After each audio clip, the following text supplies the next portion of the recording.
We're muted, sorry. You have to try again. Oh, it's from the beginning? Yes, please.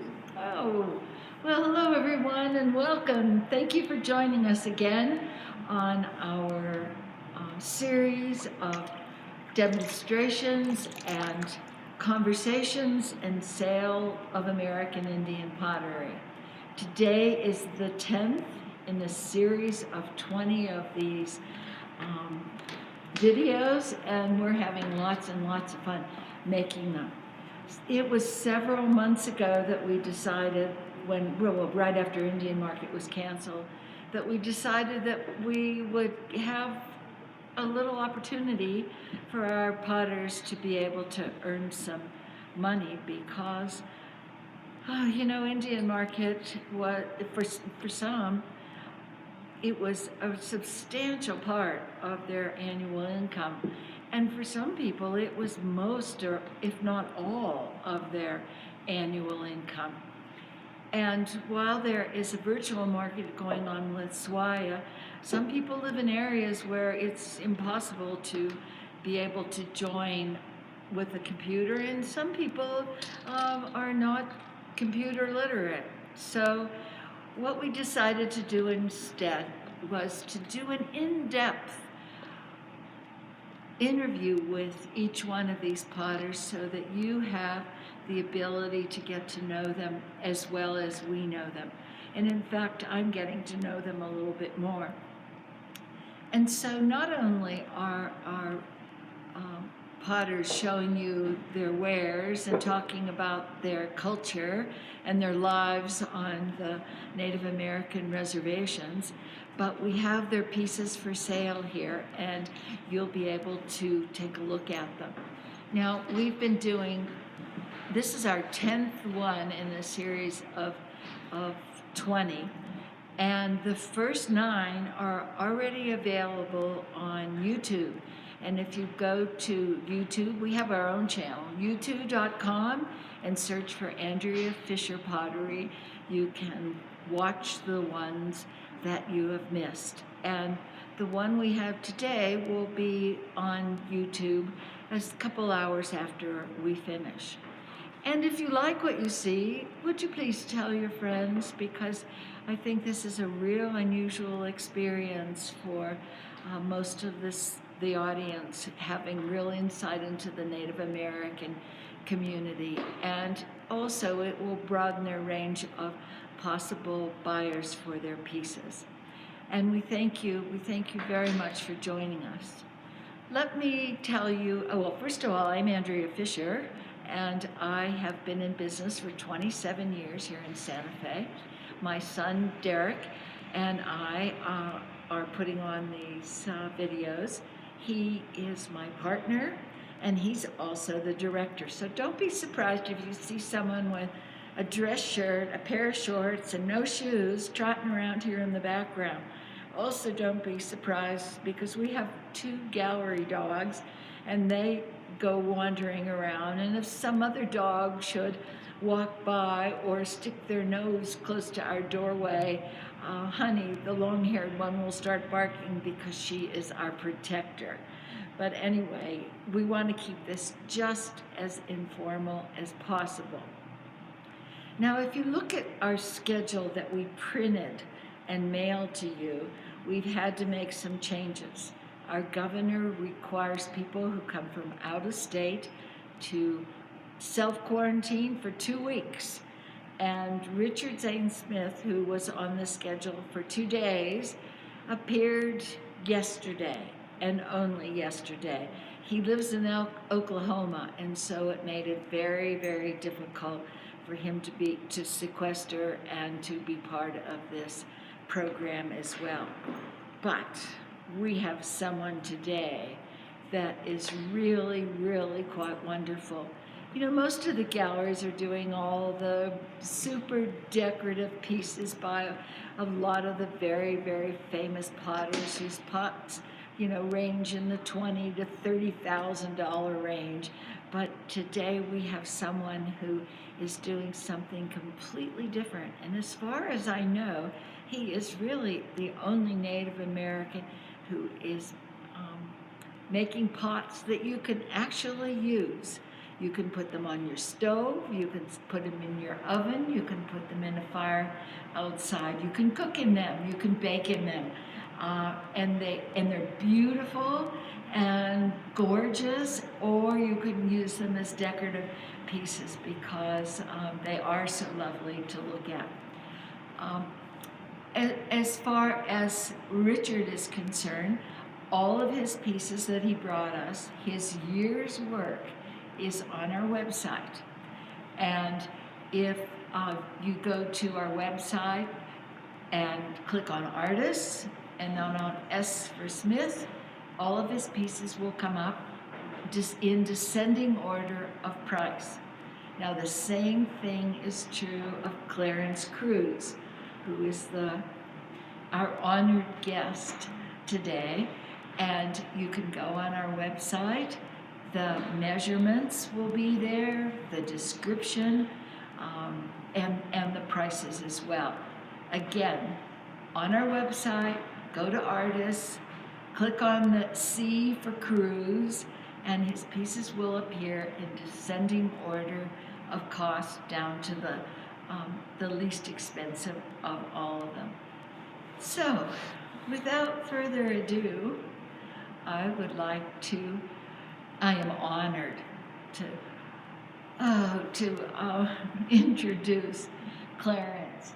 He is a very special person. He is from Ohkay Owingeh Pueblo, which was formerly San Juan, and he is a person of great accomplishment, which we will, outside the pottery making world, and we will talk to him about his career.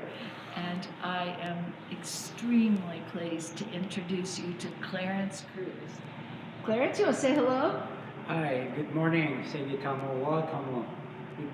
welcome.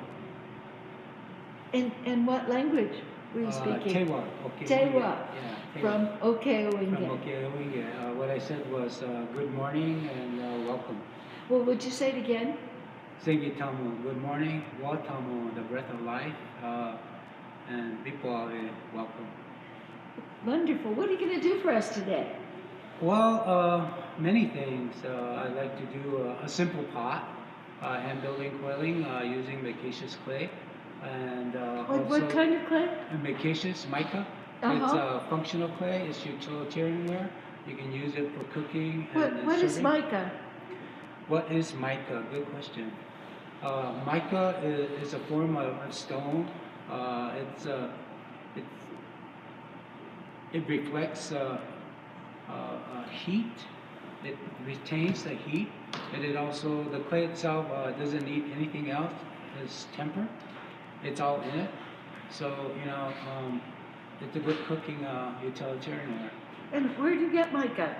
Where do I get mica? Many places. I go to about 4 or 5 different sites. I don't go to one site. So you don't buy it from the store? No. We go and gather and bring it home and then process the clay. Yeah. Is that a piece of mica there? Yeah, this is a mica flake. And that's the way it usually shows up in the ground? Well, this is what it starts out to be like. From the stone, and then it starts weathering and breaking down, and the bigger flakes break into smaller flakes, which end up in the clay. But usually when you're digging, you do find a lot of big chunks like a mica flake here in the clay itself. It's my understanding that before the Spaniards showed up, because mica is translucent, that mica was used for windows. Exactly. And some of the older kivas and some of the pueblos, you can see some of the windows, the smaller windows that actually have the platelets, the layers of the mica that are actually in there. And it gives a nice prism when the light shines through when you're inside the kiva. You have a nice little prism happening, the colors. So it behaves like a prism. Yeah. And are the plates, you call them, are they really thin? Yes, they're very thin, and actually you could use them for decorating as well. Just like inlaying, you could use it for inlaying. After the pot's fired, you can inlay just like you would stone, silver, copper into a pot after it's fired. I think it was very fashionable in the 30s and the 40s to have lampshades Yeah. that were made out of mica. Yeah, the And reflection. yeah, I have one at home, and the mica is sort of an orangey color. So you get this really warm orangey color when the lamp is on and the light's on the inside. Do you find, I mean, that looked pretty silvery. Are there various colors of mica around here? Yes, there are. They're the silver, the clear, and then there's a black also, and an orangey. And mica is, as you said, is a rock. Well, it's a rock that is compressed. So it's sedimentary. Yeah, it's It's a sedimentary rock. Versus, yeah. Yeah. And do you add this mica to your clay, or does the clay already come with the mica in it? The mica is in the clay already. So usually what we do is when we go out and harvest the clay, we bring it home, and what I do is I water it down and get it into a nice slurry, like the consistency of a milkshake. And then I run it through a window screen in order to catch all the debris and the bigger flakes of mica that are in there, and then whatever runs through is clean, and then you just let it sit for a couple of days or a week until the water and clay actually separate. So you have the clean clay at the bottom and all the water on top. Now, where'd you get this clay? Where do I get this clay? I go to Arito, Petaca, La Madera. I go up to the Penasco area. I go up to Borrego Mesa also. Yeah. And so you go and you dig it yourself? Yes, I go out and harvest myself. Now, you are from the Pueblo of Ohkay Owingeh. Right. And is there micaceous clay there? Well, no, we have to go out a little further. A little further north? Yeah. Well, a lot of our ancestral sites are located throughout the area, and towards Ghost Ranch, El Rito, and Dixon, Hernandez, and towards Taos, and towards Santa Cruz, and towards Santa Clara on the other side. I mean, we're all over the place, and the biggest village that we have is also right on top where the mineral springs are at Ohkay Owingeh. Oh, okay. Well, that makes a lot of sense because you will see places, pueblos like Taos and Picaries that do a lot of micaceous pottery because you're all sort of in that particular area where the mica is found. Yeah. Yeah. And so do you have to go off your reservation to find it, or is it available in the far reaches of the res? It's off a reservation, yes. We have to go off and travel, sometimes 30 miles or 20 miles off the res. And I'm sure that the clay pits are not on the roadside of a major highway. They're probably in some secluded place. Well, it's sometimes, it all depends. But the biggest heartbreak that I have is when I go to a site for gathering is that you see these gigantic holes that are left, just wide open. This is scar. Those who gather don't think about others or protecting the material itself. They don't cover it up. They leave it wide open. It's just like a big old gopher hole, and that really breaks our heart as native potters to see that. Where they're not taking care of the material itself, But if you're traveling up, sometimes you see reminiscence of micaceous. It may be coming from the sides of the hills, or it might be coming from somewhere up in front of you. So you have to kind of figure it all out. Where is it coming from? Where is it? But you're looking for telltale signs of the material itself, what makes the clay happen, where does it come from? Is it secondary or primary clay? Primary is where it's at, secondary is where it's been traveled and moved down. So it becomes other than, it starts mixing up with other materials as well. And a lot of weeds and seeds and rocks and all that kind of stuff. And that's why you need to clean it. And sometimes if you're in another area where it starts puddling, where all the clay is just running into one big puddle and it begins to settle. So of course all the heavy stuff will settle to the bottom and you have the finer stuff that's on top. So usually you can just pick. For me, in some areas when I go gather, uh, it's great when it rains, but usually we haven't had any rain so far, not as much. So when it rains out in the mountains where we go to gather the material, the graders come out. You know, U.S. forestry lands, BLM, and they're grading. And so that's wonderful because they're scraping the top of the road, and usually that's where a lot of the clay is. And so when they're scraping, actually the clay is rolling off their blades, so you don't have to dig. All you have to do is pick it up. yeah, whatever the blade Well, has since cleared the road. if the mica is in the clay, the mica sort of, gives you a hint that it's there, especially on a sunny day because it sparkles. It sparkles, yes. It really sparkles. Yeah, and so the thing is too, sometimes mica clay can be too pure, where it's very elastic, and when it dries, it shrinks and shrivels like crazy. So it's just like porcelain. It has a mind of its own. It will twist and turn on you, and so you have to really pay attention when it's drying. Where you're actually scraping also at the same time, so you're not having all this little curves and things happening on your pot, and it becomes a little rippling. You have that ripple set because the water will actually evaporate from the clay, and it begins to turn in on itself. So you have to allow it to dry slowly, but also at the same time scraping as it's drying, so you're having less to do. Well, every potter that we've had here has said the clay has a mind of its own. And usually the clay tells you what it wants to be.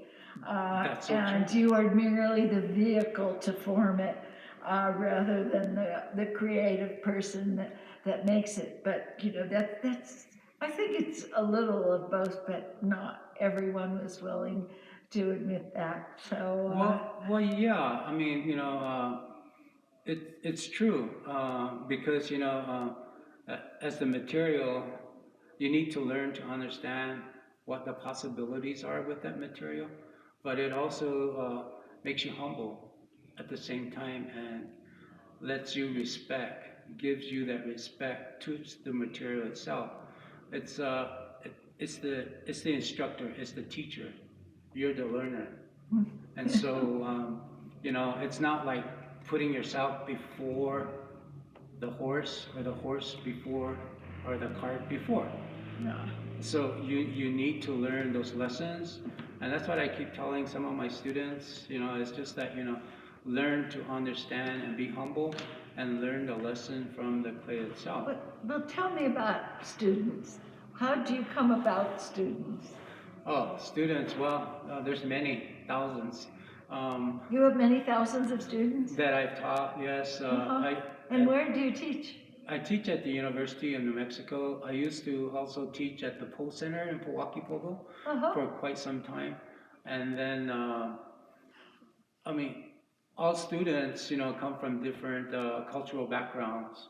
But like I tell my students within the academia setting at the University of New Mexico, is that, we're all tied to clay in one way or another. But how has your culture actually used clay? So we're here on campus. We have a lot of great areas that you can do your research of your cultural background and see what your culture did with clay. We'll learn how to build techniques in building and processing, but also your job is to research your cultural background and see what your culture did with clay. Are you talking about Native American culture, or are you talking about, all cultures in the All world? cultures. When I teach at the University of New Mexico, I do have native students, quite a few, and non-natives that come in, and they're all from different parts. Do you teach hand building? Yeah, hand building. Not wheel throwing, just hand building. Just hand building, strictly hand building. Yeah, and processing. When we go out, now we can't go out because of the COVID. We go out to U.S. forestry lands. We acquire permits. I acquire the permits. BLM land, the same thing. You have to have a permit in order to get it, just like hunting and fishing. But also, Well, you're hunting. You're hunting for clay. We're hunting for clay, yes, Yeah, but that also makes sense. teaching them to honor and have that respect for the gathering and the place and the purpose you're seeking for the material. As I was taught, is that she's all there for us, but to learn to understand her, you have to give part of yourself to her to understand who you are and why you're here. Now, the first thing we do is when we go out and gather as Native people is we state our intentions to the clay, Pinkuyo, Mother Clay, is to why am I here? Why do I seek you? Will you be part of my journey? And asking that in respect in any of the materials that we use to create what we made. And then, it's just like when you bring your child home, meaning the clay, is that it's just like a newborn being born. They wash that baby and welcome that baby into the world. It's the same thing that happens when we bring and transport Pinkuyo, the clay, into our new home, is that we welcome her, we wash her, we clean her, and we lay her out. And giving her that respect, as well as learning to understand that there are many native potters that come to a particular area, and you also have to make sure you give that respect in covering it up, not leaving it bare. In the native way of looking at it, it's she's leaving because you don't take care. It's erosion that takes over, and so it's no longer there. It washes away. So then you have to start looking for other places of clay, veins. Well, I live fairly close to San Ildefonso and Santa Clara and Pewaukee out in the valley there. And walking in the arroyos, where the water has worn away The banks? the banks, Yeah.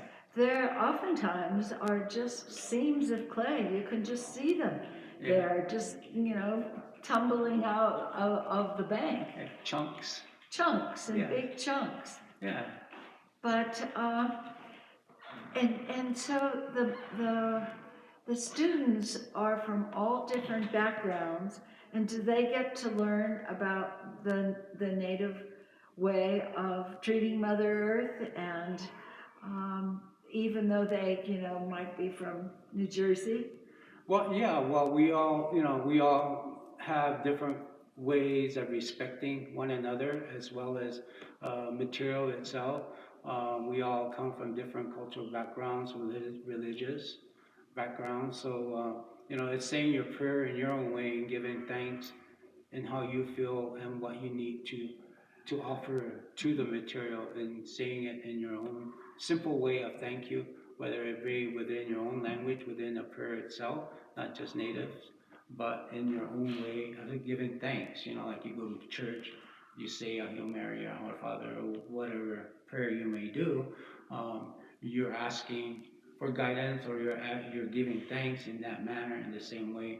Whereas we as Native people, we usually will say it in our own native tongue, and that is our prayer, our native prayer to the material and the earth itself, is giving thanks. But just having them acknowledge that it's not mine. Yeah. You just don't take things, you ask. And what you an unusual concept in this country. Oh, definitely. It's always mine. Take. Yeah. But yeah, it's trying to give them that understanding of what it needs to happen, and learn to understand that the material is there. If you only take a chance to wonder and look and be mindful about what you're doing, and also learn to understand the material itself.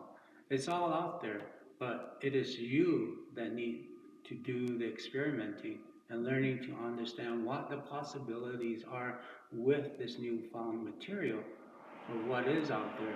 How can I make something happen with it? It's always testing and testing, just like our ancestors. There's always trial and error, and still yet today it's still the same, trial and error.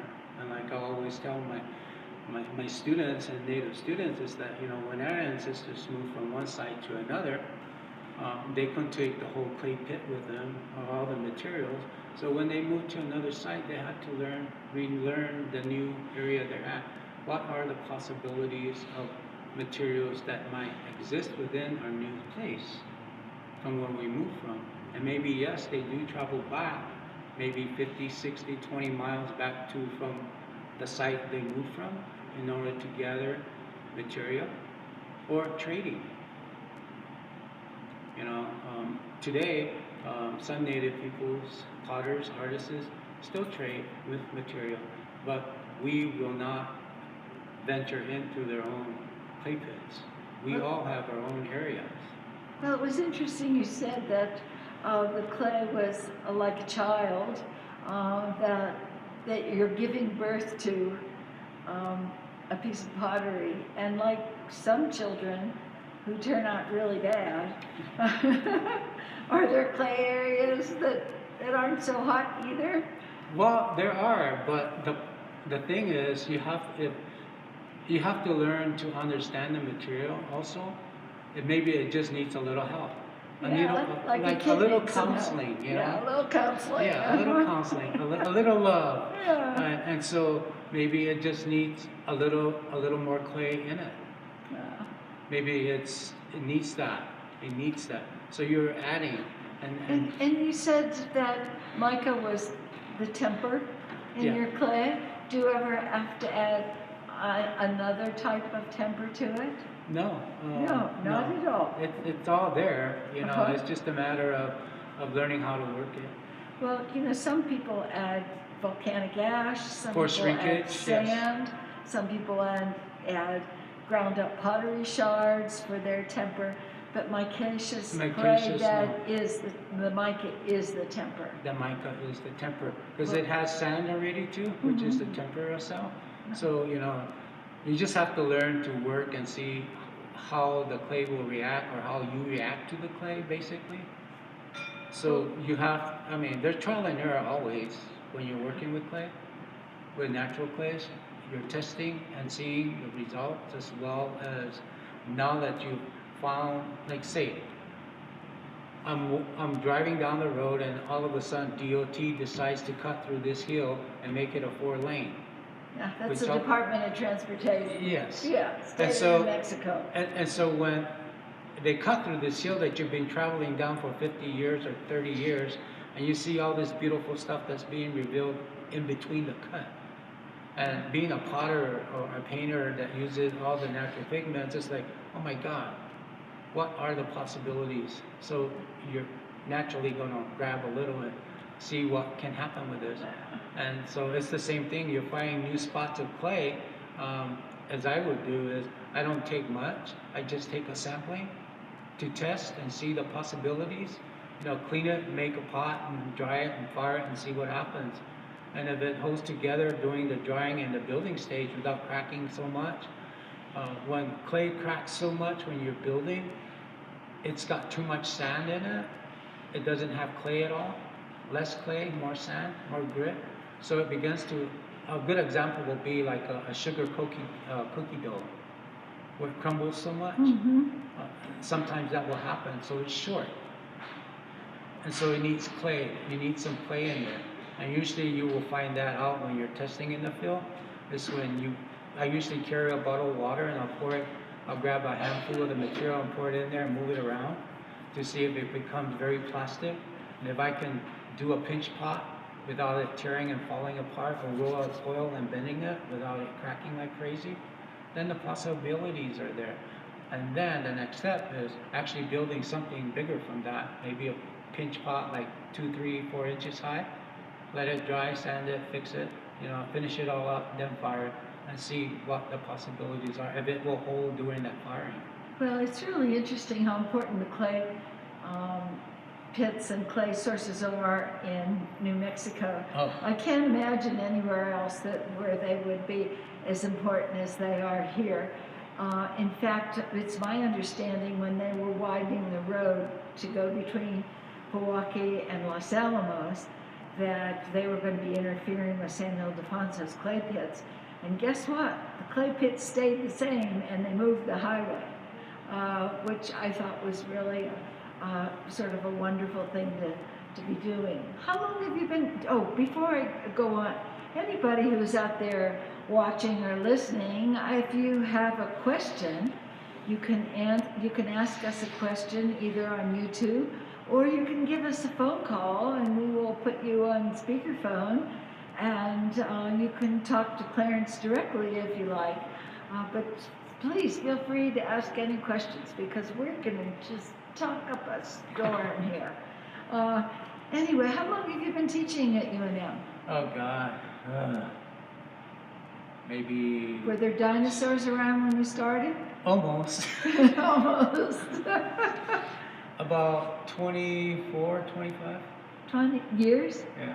Wow, wow. So Yeah. I'm sure, how many classes do you teach? I teach 3. 3. I started out as an undergrad and graduated from there. Received my MFA from there. Oh, as so well as- you attended UNM? Yes, and, Uh-huh. and then received my MFA as well as museums practices as well at the Maxwell Museum of Anthropology also. And you know, it's been a whirlwind. It's been awesome working with a lot of the faculty, meeting a lot of faculty, new faculty, a lot of faculty during my time also have retired. You know, that I was actually in their classes. They were my peers, my mentors as well. And seen a lot of students, undergrads, a lot of grad students come through as well. There's a variety of students, you know, from many different backgrounds, as well as taking many different classes, as well as you know, in different disciplines that need an elective to graduate, and then they come to my class. A lot of students in the anthropology department, fine arts, language. They all overlap. Yeah, I mean, it's all art. Everything we do is art. But, you know, we don't see it that way. But, you know, it's all there. But, you know, it's been awesome. I love teaching there. I love meeting people. I've done a lot of other classes. I taught at Ghost Ranch for quite some time, for a while. And then I stopped teaching there also. And then I went back, and then I stepped out again. The same thing with Indian Market. I was doing Indian Market for a while, but then I had to step out too because I was dealing with a prostate cancer myself also. But I'm doing fine. It's just that, you know, just like a car, you have to go in every 6 months and check in. Yeah, you need your oil changed. I check under the hood, you know. Look under the hood. Now, was Bill Gilbert one of your colleagues? Yes, he was an awesome individual. He taught land arts. Land arts, and Gina Borowski. Yeah, and then Dr. Joyce Sable, Martin Facey, Maris Angus. Well, Bill Gilbert was sort of involved in this gallery as well. Oh, wow. Because we were one of the very first people to carry the pottery from Monte Ortiz in Mexico.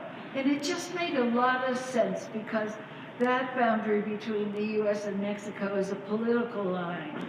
And the culture seemed to be similar, and the process was exact. And so Bill Gilbert was always back and forth, and I saw him a few times in Monte Ortiz, and we still carry the pottery from Monte Ortiz in Mexico because we're as much about process as we are culture, and yeah, it's really fun. Do we have a question? We first have a comment, and then we have a question. The comment is, "Hi, Professor," from one of your old students, Laura Wolford, class of 2012. Oh my God, hi. And the next is from Marjorie, and Marjorie would like to know if you could explain the final seasoning process to a piece. Well, of course, we're going to do that in the order that things come, but we'll be happy to do that because we want to make sure that people know that you can actually use them. And I think that beans that are cooked in a micaceous pot taste real different than the ones you might cook in a metal pot, and certainly 1,000% better than any bean you would get in a can. And sure, we'll be, pardon me? Oh, okay, sure. you want to talk about seasoning a pot? Yeah, seasoning a pot. Well, first of all, what you want to do is take some oil and prime it. Any kind of oil? Any kind of oil that you like. Olive oil? Corn olive oil? canola, any lard. Possum fat? Pots and fats, yeah. And coat it on the inside only, not the outside, on the inside. And then set your oven at 250 degrees, but do not preheat your oven. You want to set your oven at 250 and then put your pot in the oven, turn your oven on at 250 for 1 hour, and when your ringer goes off, your timer on your preheating at 250 for 1 hour, let it cool down, and when it's warm to the touch, you can if you can handle it with just your hands, no pot holders or cloth, you can handle it, bring it out, put it on your stove, put warm water in there, and then you can bring your heat up, whether it's gas or electric, bring it up on low, and once you see the water steaming on top, you can start throwing whatever you're going to be cooking in there. So if you're cooking meats, you know, like pork, and you're doing green chili, red chili, it already has that grease, the oil's coming out of the meat, so it's actually seasoning it also. But you can also roast, you know, roast beef, whatever, or chicken in your pot, and it also creates this oil in there, and also at the same time it's also just priming it at the same time. So the more you do it, the better it gets, you know. But always remember, if you're cooking in a pot, do not put that pot in the ice box and then take it out and then put it on the stove. You're going to shock your pot. It's going to crack because it's cold and you're introducing it to sudden heat. You know, you're gonna shock it. So don't do that. Can you take it from room temperature and put it on the stove? You have to bring it up low. So it's best to put it in the oven first and then put You it on can the do stove. it in the oven first, or just put it on there, but put it low. Don't let your flame be coming around the pot, jumping out. Very low, very low. Same thing on the electric, very low. And then once you see the steam rising from the top of the water that's in there, then throw whatever you want to in there, you know, and just keep an eye. People love lids, but you know, we never had lids on our cooking pots. They were always open.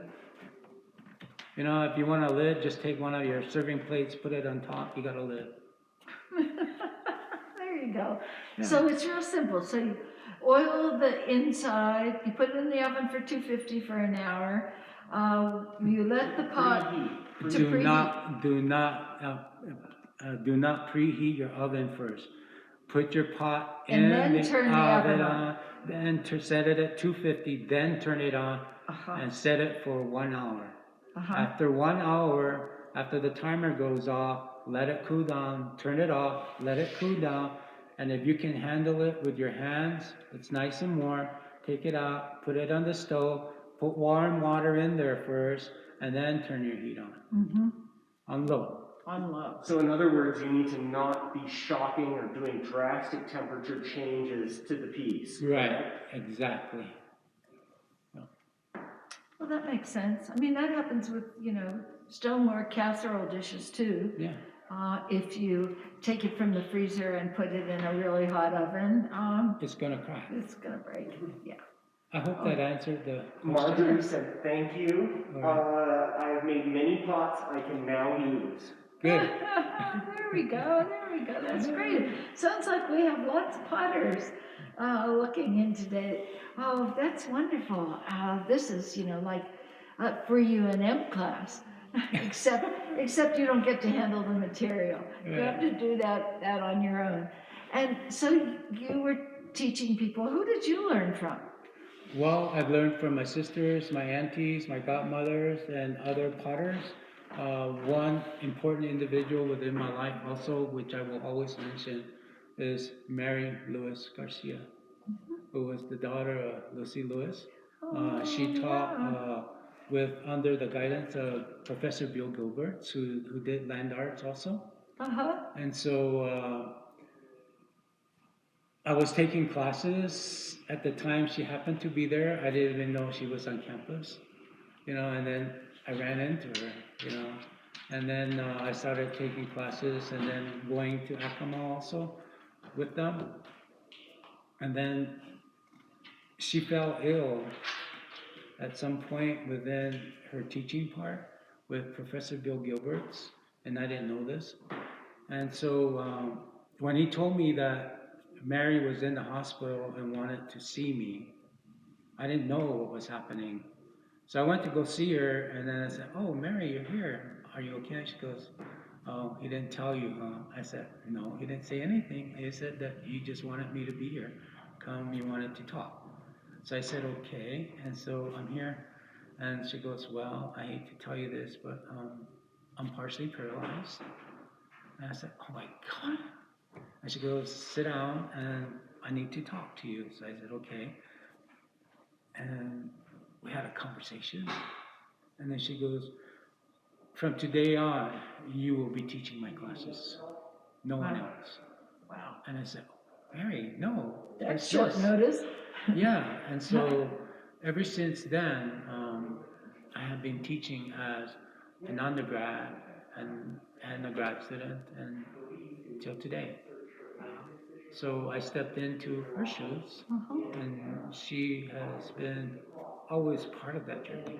Well, did you know her mother, Lucy Lewis, was partially paralyzed also? No, I didn't. She was struck by lightning Ah, on the top of the mesa and survived.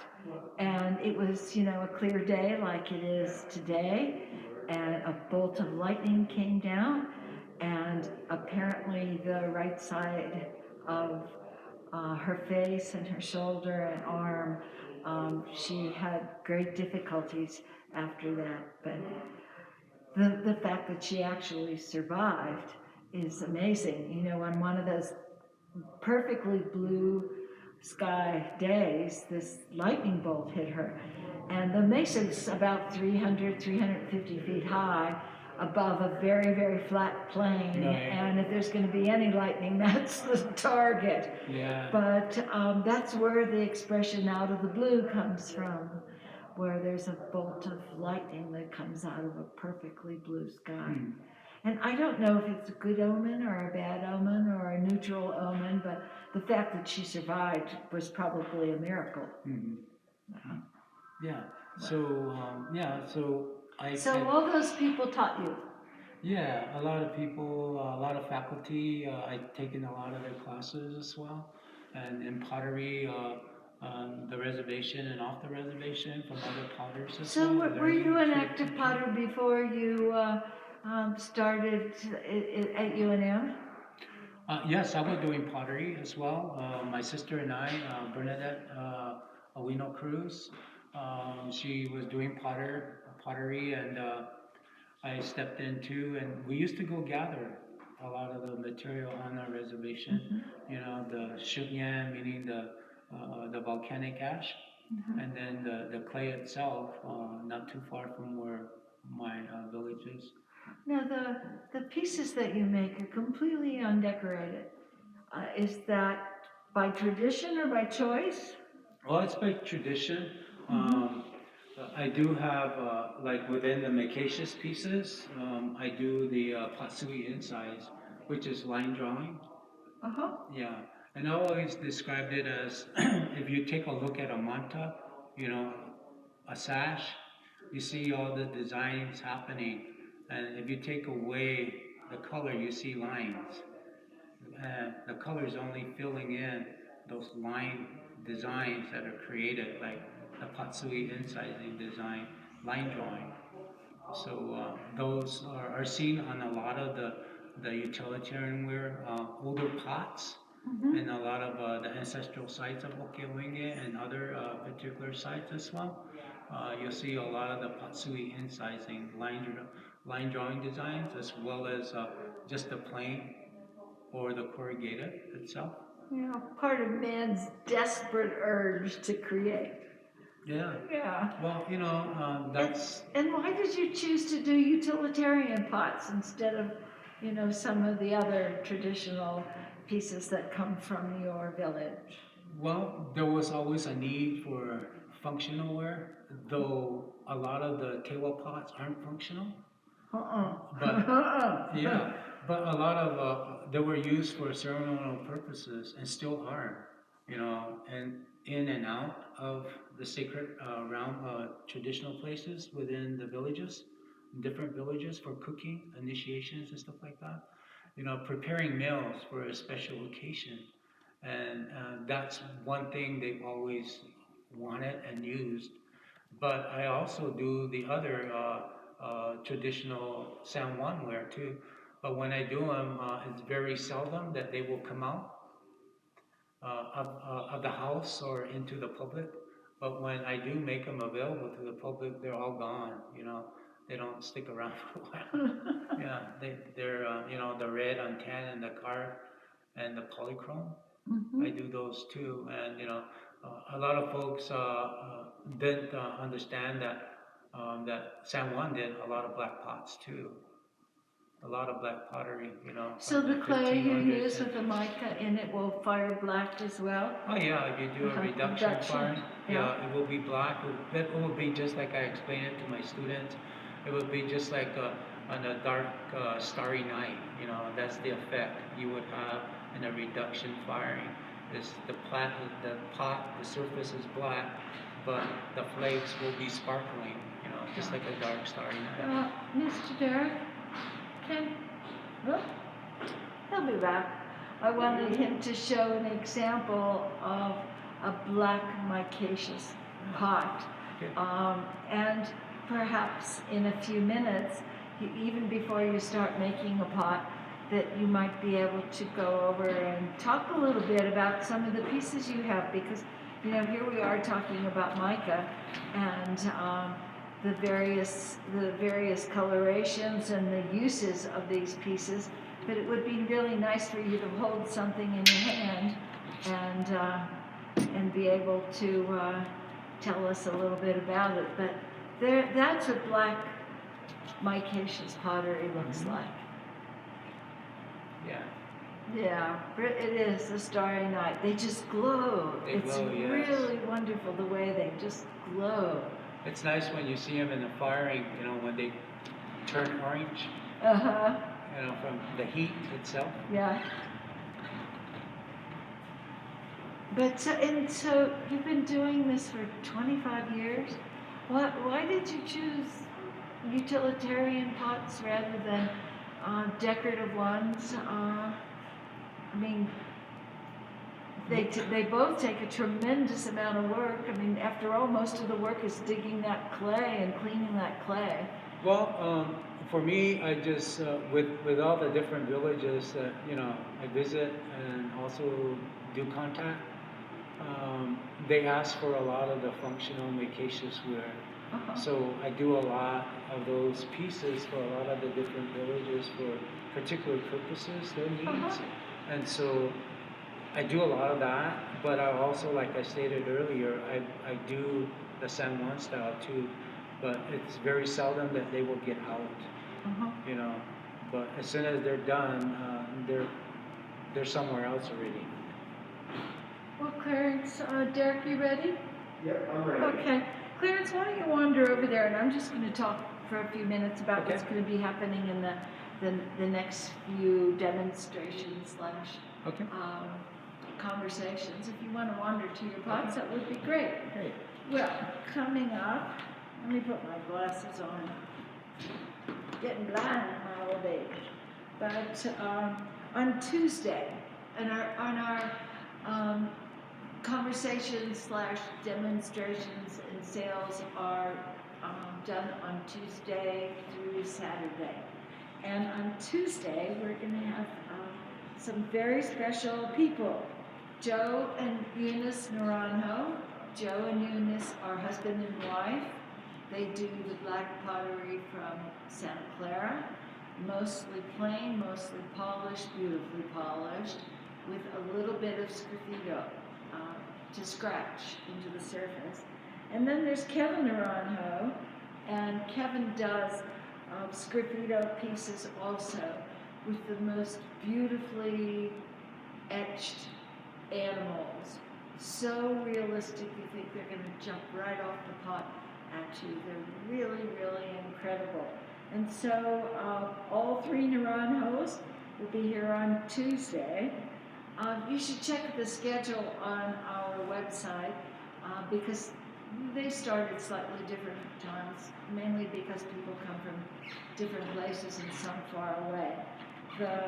On Wednesday will be Sherry Tafoya, also from Santa Clara, but she carves all of her pieces.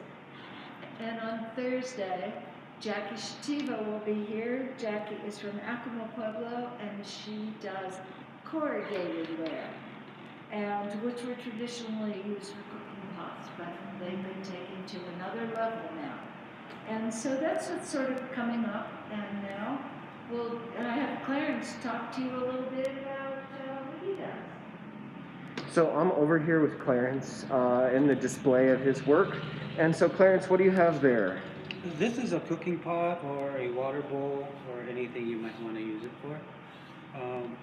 You can actually just use this, prime it on the inside with oil all the way up to the bottom of the rim on the inside, and then put it in your oven and preheat it, and it's ready to go. So this is a cooking pot, or like I said, a water jar. You can use it for holding water, or just decorative, or storing something dry in them also. Mm-hmm. So they're multi-use. Yeah, okay, so that's a nice kind of big cooking jar. Why don't you show me some other pieces, okay? These small serving bowls. Yep. Okay, same thing. So kind of like a chili bowl? Chili bowl, Cereal bowl? bowl, whatever you want to use it for. Or if you're just one person, you can actually cook something in these also. They're all functional. Same thing, and here's a mug. That looks like it can hold a lot of coffee. A lot of coffee, a lot of chocolate, hot chocolate, a lot of tea, cold water. But yeah. And you make all these guys by hand, correct? Yeah, these are all made by hand, coil pinched.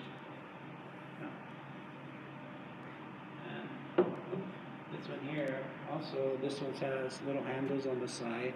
You could also use it as for dry herbs, or for burning herbs in it also, or just for making yourself a nice little drinking herb remedy in it as well. And so what kind of drinking herb remedies do you know of? Good stuff. Good stuff, okay. And these here, these are ladles also. They're pinched and coiled. Mm-hmm. The handle's just a coil, flatten it out, and then it's attached. And you have a hole in them, so you can hang it. Yeah. And I noticed that the ladle, the handle itself has kind of a little twist to it. Was that something that was done intentionally? Yeah. Or when the clay dries, does it warp on you a little bit because it's a long, straight piece of clay as well? No, you can fashion it any way you want. So I fashioned it so that when it sits down, actually it's not resting so much up in the air. It's also supporting the rest. And so here's another smaller one. Mm-hmm. Same thing. Well, Clarence, these are really beautiful, and I love how the mica shines in the light with them. And after you use them, does the color change at all? Yeah, they'll turn a little like a gold, like a brownish color because it's damp. Mm-hmm. But after they dry, they'll become the same. But if you're cooking and serving in them, of course they'll discolor a little. Mm-hmm. But that's what happens. That's what they're used for. Yeah, and so on the bottom, where if you had a gas stove, for instance, on the piece, you'll have will it change color? Yeah, you'll have a patina on the bottom, Mm-hmm. a flame. The flame will discolor it, Mm-hmm. and that's really awesome too. So you get different flame scorching happening on the top. Mm-hmm. So on the bottom and the sides, which is really great. It would be just like if you were actually firing it outside in an open flame, Yeah. where you get that happening. Any of these that you use in this one, and this one here actually just has a lid on top. Mm-hmm. So you could use it as a tortilla warmer, use it for roasting a beef roast in it, a chicken or whatever you want, or even doing bread, baking bread inside. Oh, that would be interesting, Yeah. baking bread in a bowl. Yeah. So yeah, and then this here actually is a serving bowl also, or just a centerpiece, or for dry goods as well. Mm-hmm. But all the pieces that I've been handling and showing here, they're all functional. Mm-hmm. You can use them for anything, cooking or just dry goods or just a decorative piece itself. And is there a special firing that's required to make them functional, or is it the clay, or what's the reason that they are functional versus the other Native American pots, which really are not functional? It's the clay, the micaceous clay, which has that durability, which is the mica, which keeps it very hot and makes it happen. Whereas a lot of the other clays, they're very low fire, very low fire, so they'll melt. So they'll start falling apart and melting because they're not high fire. But sometimes some of the clays, if they're really high fire, like outside, if they're too hot, they'll begin to bloat and blister. They'll like bubble out, Interesting. like bubbles. Yeah, and sometimes too, the pot might just melt. But then again, you have a glaze. You could use that raw clay as a glaze because it's melted at a certain temperature. And then you could actually use it as a natural glaze on a pot. Yeah, and so do you fire these outside? Yeah, these are oxidation firings. And then there's the flame firing, meaning the open pit. And then there's the reduction firing. Okay. So there's 3 different firings. One with the flames and that touch and kiss the pots. And then there's the oxidation fire where you shield and you don't have the flame hitting. Or I put them in a box and the cover goes over. But that same box is also used for reduction, where I do a 50-50 mix of dry horse manure and also sawdust. But they all have to be totally dry in a 50-50 mix completely. And then throw it in the box and then let it happen. Do you have a favorite shape you like to make? No, not really, because as for me, it's not getting everything jealous. We'll put it that way. It's getting the pots jealous against each other. It's just like your kids. You don't want to pick a favorite child over another child. You got to treat them all equally. Same thing with clay. Yeah. You don't want to choose a clay better over another. So you just have to just. Well, what I'm really saying is, if you had free time, all the free time in the world, and what would I make? Yeah, what would you make? What would you make in your spare time? That was for you. For me? That you would want to keep for you. Oh, all the above. So you'd make sure that you had an entire dinner set up. An entire dinner set, cooking pots, drinking, eating, storage. Yeah. And for storage, how would you make a storage piece? Would you, for instance, make a piece with a nice lip on it, and then cover it with, a piece of leather or something, and then tie it? With a or what cloth. was the original function of that? Well, what they would do is they would put leather, or they would put a burlap, or they would put a cotton cloth over it. Yeah. Okay, well, that is all solid information, and they're all beautiful pieces, and we thank you for bringing them to us this morning. And I think we're ready for Andrea to begin talking again. Well, everyone out there had the opportunity to see all the gorgeous things that Clarence makes, and all of those pieces are for sale.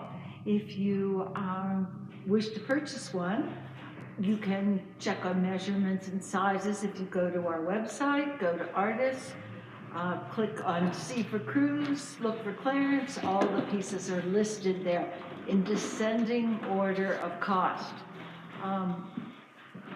Just give us a call, send us an email, and any of those ways we'll be happy to entertain a purchase from you. And thank you so much for tuning in. I think, Clarence, maybe this would be a good time to start making a pot. Oh. Do you feel comfortable talking and working at the same time? Oh, yeah. Oh, yeah? Oh, well, now look at that clay. Look at what a fun color it is compared to what the final product is. So this is micaceous clay. It's probably colored on the inside because it's been sitting in age. Do you age your clay? Well, usually when it ages, it will turn color because of the inside versus the outside. It's beginning to grow some little bacteria on the inside, but which actually helps to ferment the clay. And when you fire it, it burns out. And then when you wedge it, you have two different colors, and they become the same color as you blend. So right now, I'm just going to wedge the clay. So the thing is, each time you grab clay or before you start working, we give our breath to the clay, giving it our spirit so that we have that binding with the clay itself.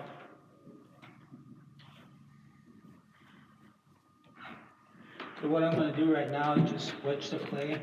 And every time you wedge... And what is wedging? Wedging is allowing the clay to turn into itself. You want the clay particles to align. You don't want them falling apart from each other. You want them actually clumping together. It's just like looking at flagstone. You dig flagstone, you have them stacked like this.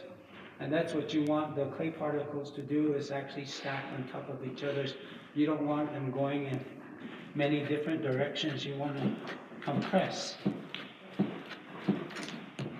So when you wedge, you want to have a nice stance. Whether you're left or right, you do your left or your right. But when you wedge, you want to wedge from your shoulders. This is where your strength comes from. You don't want to be torquing your back, or else you have a back problem. Sounds like you're playing tennis. Yeah. So take a nice stance, push down, pull the clay towards you. It's not like wedging dough, okay? It's totally different. When you're wedging down, you're compressing downward, and then when you fold it, you create an air pocket, okay? So what you want to do is allow the clay to turn into itself, so it begins to spin. Okay. So if you look on the side, it's sort of like a chambered nautilus? Yeah. Yeah. Okay. So each time you grab a piece of clay, even though you wedged it, you're going to wedge again. Constantly wedging, okay? You want to make sure the clay is being really wedged. You're getting as much as the air pockets out of the clay itself. Well, you made an interesting comment over there that my ears perked up when you said putting water in your pots. I sit here every single time when we have these demonstrations and say, never, ever, ever, ever, never, ever put water inside of Native American pots, because since there's no glaze, the water leaches through, it can destroy the pot and destroy your furniture underneath as well. But since Clarence pieces are cooking pieces, that's exactly what you're going to put inside his pieces of pottery, but please, nobody else's. Yes, very important. Yeah. Do we have another question? It's just a comment. The comment is from Brandon Ortiz. He says, "Hello, Clarence. Working on pottery and watching you from Taos Pueblo. Thank you for everything." Well, thank you, Brandon. He was one of my students also. Oh, wow. Yeah. Wow. I feel like I'm back in school again. Okay, so now that I've got this into a ball, I'm going to start using my fist and pounding, and then creating a patty, okay, to start the foundation of my pot. Okay.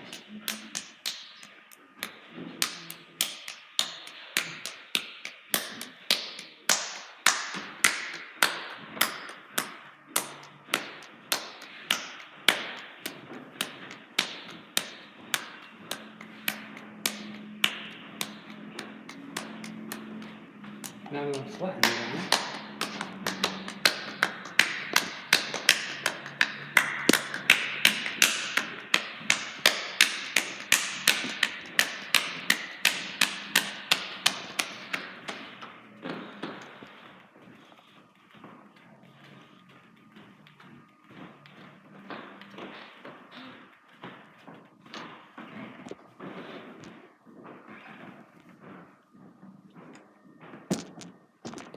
We have a question from Dan in San Diego. He said he's sorry he was tuning in late, and if this is already covered, he'll check back tomorrow. He'll check back, into the recorded version, but no, it wasn't covered. So here is his question. I'm wondering if Clarence could describe the historical transition from the Poshu'wi revival fine line etching of the 1930s to the more deeply carved polychrome pieces that you see today. It just seems as though the transition was really quick. The transition? Yeah, because I would assume that the pieces with the fine line etching became something very different. And in the 30s that happened, and I think he wants to know why, or how, or when. Well, all those things. Well, as trading moved in and intermarriage was happening throughout the village, decorating with different colors was intriguing to a lot of the native villages. Polychrome became the new obsession, not just the line drawing, and then the carving was something different, and then also the digs that were happening in a lot of the older sites when they were finding a lot of the polychrome as well. And so it became a revival where a lot of the other potters were seeing that also being revived in the other village versus the plain. And it seemed that it also spoke much richly of the culture itself. It was again, as we see it, as recording history in time itself and bringing it back to life, because designs aren't just a pretty thing on a piece of pot. They tell a story. They mean something. There's a purpose for a design that's put on a piece of pot. So it was a new contemporary way of looking at making pottery, and it caught on, and it was giving the pieces more liveliness to it, expressing the earth itself to come out, but also relaying a story with the symbolizing that was happening, and also putting in those rich colors. But also colors do have a meaning as well. They're not just blue and red and green. There's a purpose for colors that fill in a particular design itself, versus just the line drawing, but like the Potsuwi incising line drawing. Mm-hmm. Yeah. I think of Alvin and Dolores Curran. That the curtains. There was that intermarriage, and both Dolores and Alvin did the style of Santa Clara and the style of what was then San Juan, and they both were capable of doing that. And Dolores still does San Juan style and Santa Clara style. She is from San Juan, and her husband Alvin was from Ohkay Owingeh. Yeah, Dolores. What? She was from Santa Clara. She was from Santa Clara, and Alvin was from San Juan. You said San Juan for Dolores and Ohkay Owingeh for Alvin. Well, it turned turned out that way. She married into She married San Juan. in, right? She married in. Yeah. So, So tell us what you've done here. okay, what I've done was I wedged the clay like I'm doing right now, and I made it into a ball, and I pounded it out, and I flattened it out into a tortilla patty, and now I put it into a cylinder, which they call a puki. It's just a starting base for a pot. And tell me about that puki. The What's it puki made is out of? the puki is made out of plaster of Paris. Uh-huh. Okay, it absorbs moisture. Water. Uh-huh. Okay, but also too, if you were to make a pinch pot and use it as a puki and you fire it, it's going to react in the same manner. It's just going to absorb the water also. Okay. It's fire. Well, I've seen people use Tupperware. Tupperware, glass, That doesn't absorb metal. anything. Yeah, but the thing is, when you use Tupperware or glass, plexiglass or whatever, Uh-huh.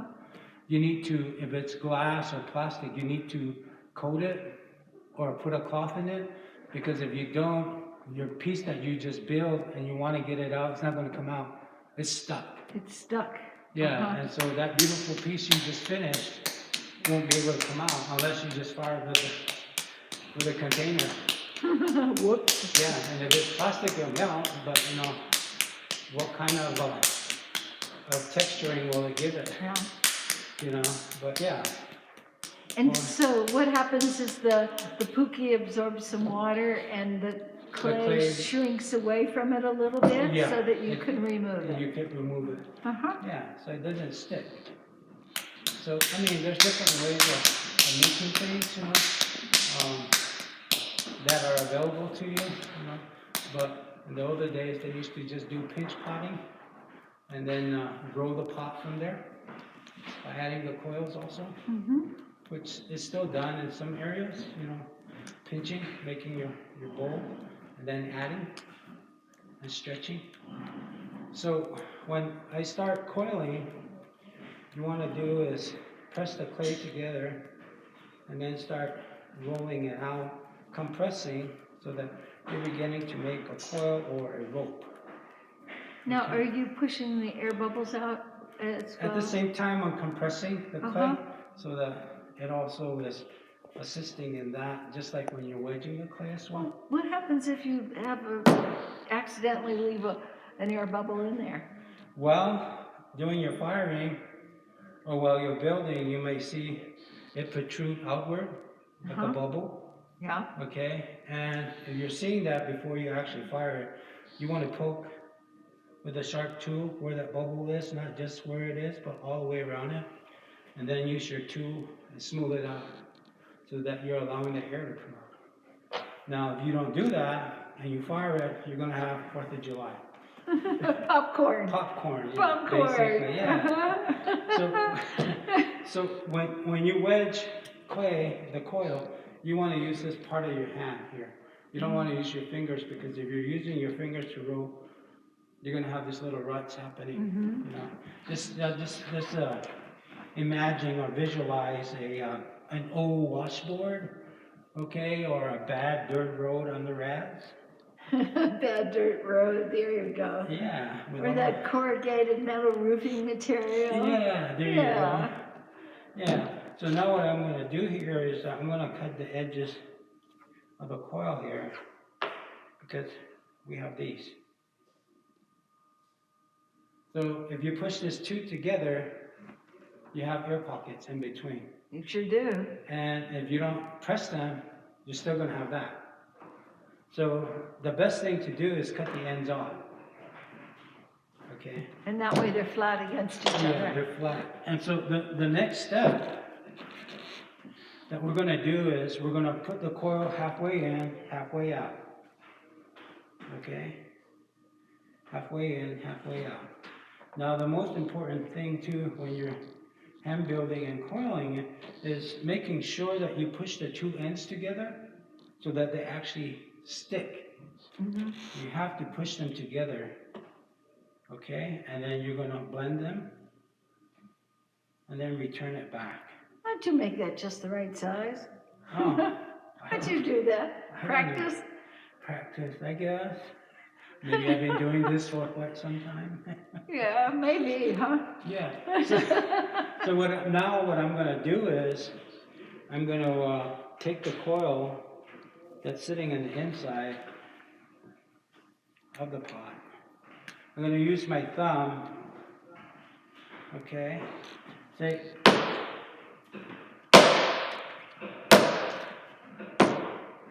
okay, say, visualize this whole beginning of your pot, and visualize this coil sitting inside the pot. So basically, this is what you would actually see. A cross section. A cross section in Uh-huh. here that's happening. Yeah. So what I'm going to do now is I'm going to use my hands and my thumb to compress the coil onto the existing wall already, but just making sure that it's adhering to it, it's sticking. But on the outside with my fingers, I'm actually enforcing that happening. I'm not pushing inward, I'm just stabilizing the wall so it's not going outward on me. Okay, but compressing that coil. Now this gap that happens here on the outside, you want to pinch it inward. You want to close off that gap. Okay? Now, on the inside, halfway up, halfway down, visualize a line going straight across that coil. Now, with my thumb, I'm going to bring that part down, all the way around. Do you create an air pocket in there by doing that? No, because you're compressing. Uh-huh. And there's a lot that needs to happen yet, and we're still going to be pinching completely. Okay, pinching is very important. That's why I like to start my students out with pinch pots, because basically that's what you're going to be doing throughout your whole building, is pinching and stretching. Okay, now that I've done that, I've done this all the way around. Now I'm going to smooth it downward. Always using your hands first before you start using tools. Okay? So all the way around and just supporting the outside with my other hand so that I'm not pushing it outward. Now I'm going to go upward. I'm going to blend inward at an angle. Now I'm going to sweep from the center outward all the way to the rim.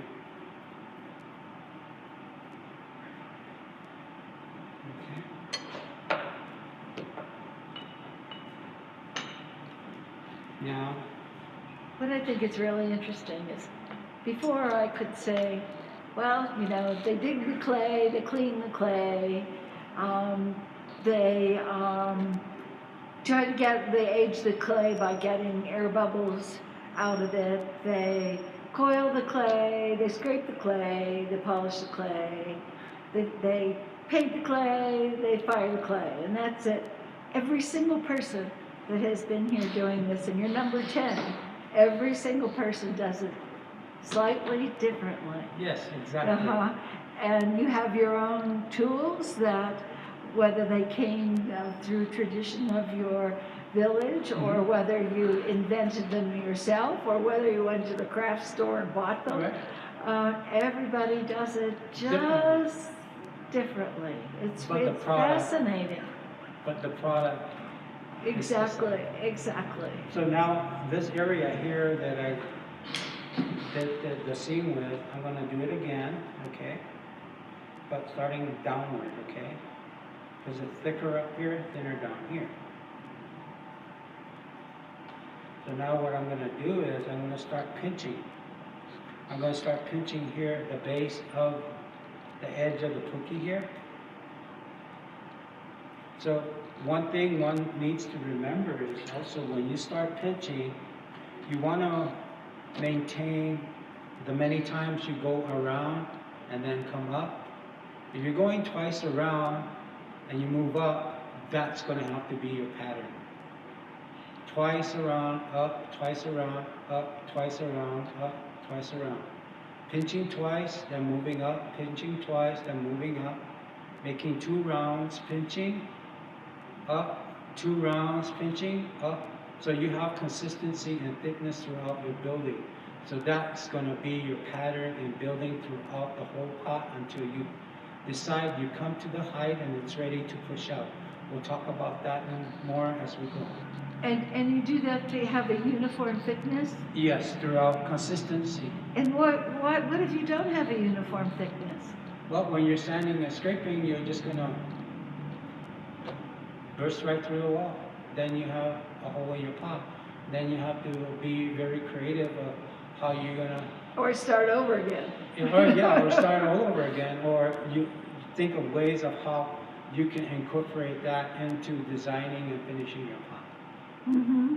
So, I mean, you know, so here we go. We're pinching. I'm pinching from the outside, supporting with my fingers from the inside, and again, pinching from here at the edge of the puki, okay? Mm-hmm. So if you're going twice around and you're pinching, There's one. then you have to go twice all the way around. Now, if you're having trouble in remembering where you started and where you have to stop, okay, and then move up, you could put a ball of clay on the outside as your marker to give you the hint and move up. Okay, you've gone twice, move up now. Or you can put it on the inside at an angle. So that will be your marker. Okay? Now we're going to move up. Okay, now we're pinching from the outside and supporting from the inside. Think as your hand in here being a solid surface, so you're pinching against that, okay, but it's supporting it also.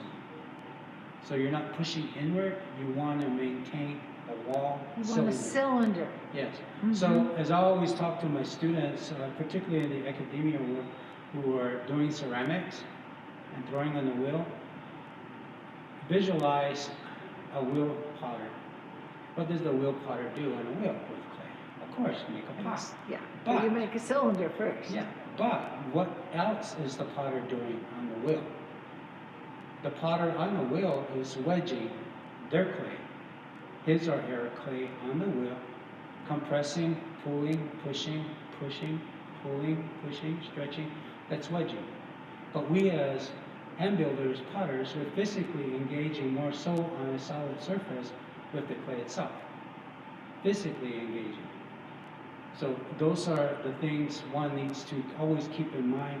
Engaging with clay is very important. Not just touching, you physically need to get engaged with the clay. Okay? So how much can you bench press? Oh, I don't bench press. But you could. This is it. There we go. I bet you could. I mean, I was wedging that clay, and I saw you beating it up and squeezing and everything. You must have arms that are really strong. No, I don't think so. It's the carrying of the clay.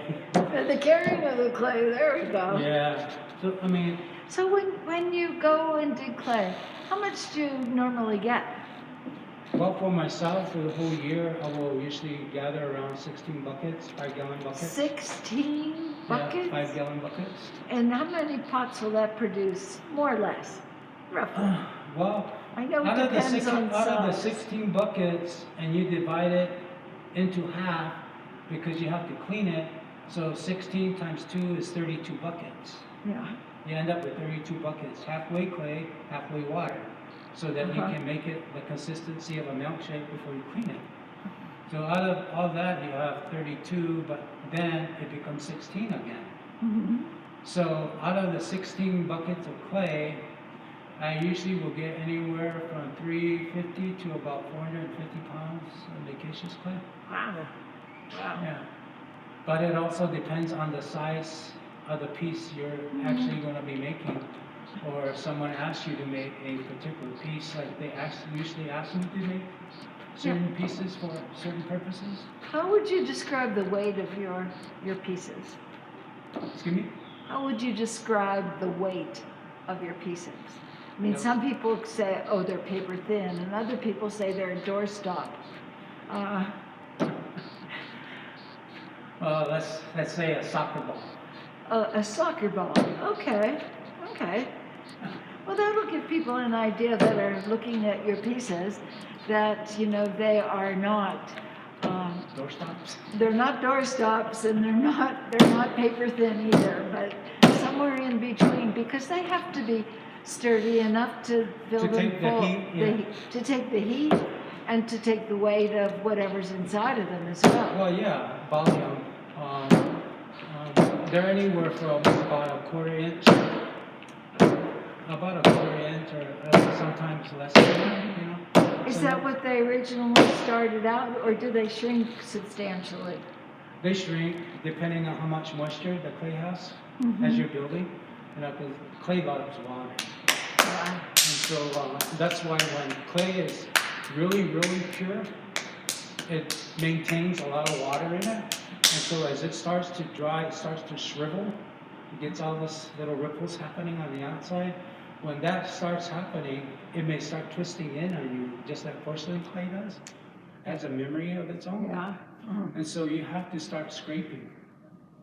Because, I mean, micaceous clay is so hard when it dries, it's just like concrete sometimes. So you use sandstone, natural sandstone, that's native sandpaper, and it comes in different grades also. Soft, medium, and coarse, okay? And number 10. And number 10, 80, 60, you know, 120, 150, you know. But yeah, it's all natural, and so usually that's what we would do, is start off with that, and then just water wash and scrape, or do the sandstone, and then use sandpaper and finish it off. Because the next step after the sanding, you have to water wash it, which we call is getting a sponge and a rag, wetting it and squeezing all that moisture, that water out of the rag or the sponge, and dragging it over the surface, which begins to get all the dust particles from sanding wet and muddy again. So if there's any little pinholes happening, then it's going to fill it all up. Fill it up. And then you just let it sit and dry. And then you go into the next stage of polishing and sifting and polishing. Question. Excuse me. If you build this pot up now and say it's 10 inches tall, how big is the final product? After it dries It'll probably shrink about ½ an inch. That's all? Huh. So it is good for potters to understand their clay and shrinkage. That's why I always say, you know, make something small or make a test tile, make a coil, let it dry, measure it during the wet stage, and then after it dries, measure it, and then fire it, and then measure it, to see if there's any inconsistencies happening between the dry stage and the firing stage. Well, I think it's interesting that you are a ceramic technician as well.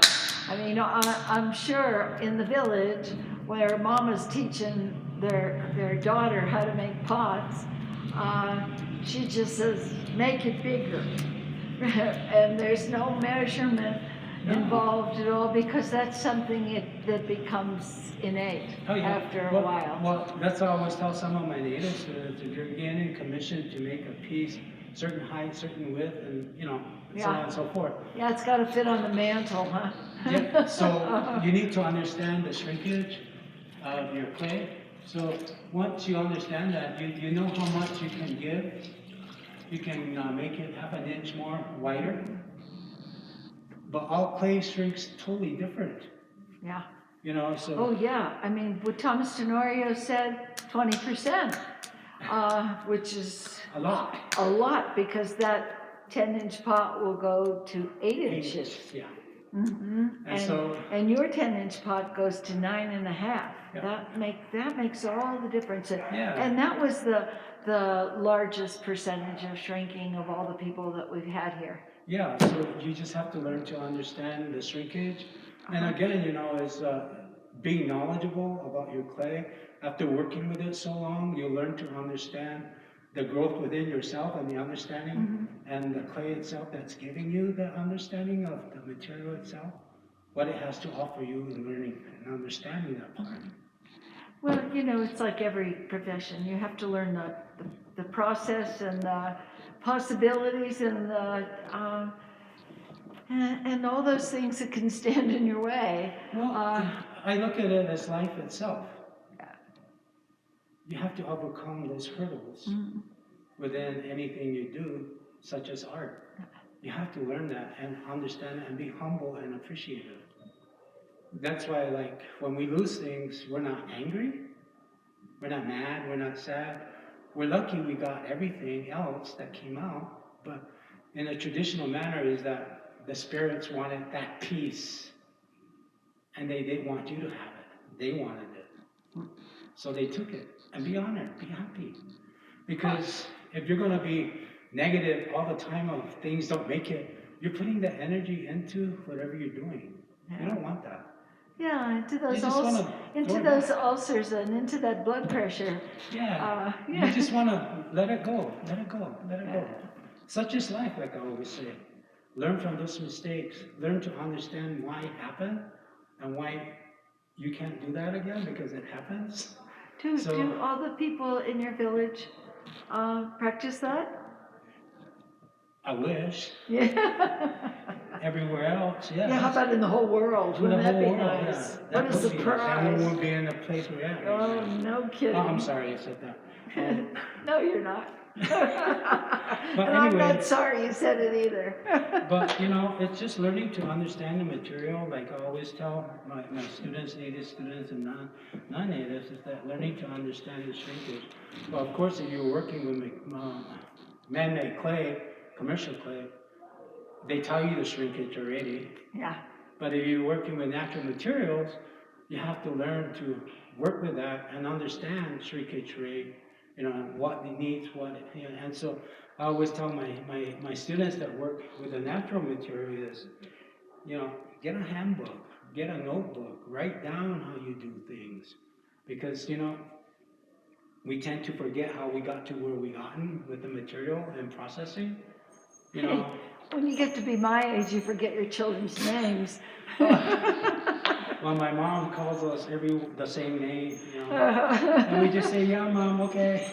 Yeah. How old is your mom? My mom is 93. She's 93. Wow. And I hope she's watching. Hi, Mom. Oh, hi, Mom. I did give her the link. Yeah. But yeah, it's just learning to understand, you know, how you process the raw materials, write it down, where you've been, what it looked like, what the surroundings look like, where you found the material, you know, describe it. Or nowadays, you actually can take pictures on your camera, you know, and do that on your phone, you know, and keep a log, you know. And then the one thing also tell my students is when I do classes with native students as well, is keep a portfolio, very important, so that you're documenting your work and your progress. It's just like school, you know. They're keeping track of your grades, but you are keeping track of how you've come to where you're at. And maybe someone saw something somewhere in a gallery, but you don't remember that piece. Maybe you have a picture of it. Take pictures of your work so that you can say, oh yeah, but you got to remind them is that it's not a mold, it's hand built. It's made from natural clay. So it's not going to be the same, it's going to be a little different. It's just like us. We have bumps and nicks as well. We're not all the same. We're different, you know. So yeah, so that, you know, you're documenting and also seeing the growth of your work as well. Well, the way we document here is we take photographs of everything that comes through Into the here, door, except for things that are under $100. Less than 95. Less than $95. And we've been in business for 27 years, so you can just imagine how many photographs that is. And a few years ago, we started giving them to the Laboratory of Anthropology, which is connected to. That is so great. And we're over 25,000 photographs at this point. And so it's this quarter of a century historical record of what is coming out of the various pueblos and who's making, I mean, everything has an artist, a pueblo, a size, a description, when it was made, what it sold for and when. Wow. And so pieces like Maria Martinez, who's no longer alive, there is a 25-year record of how her prices have changed.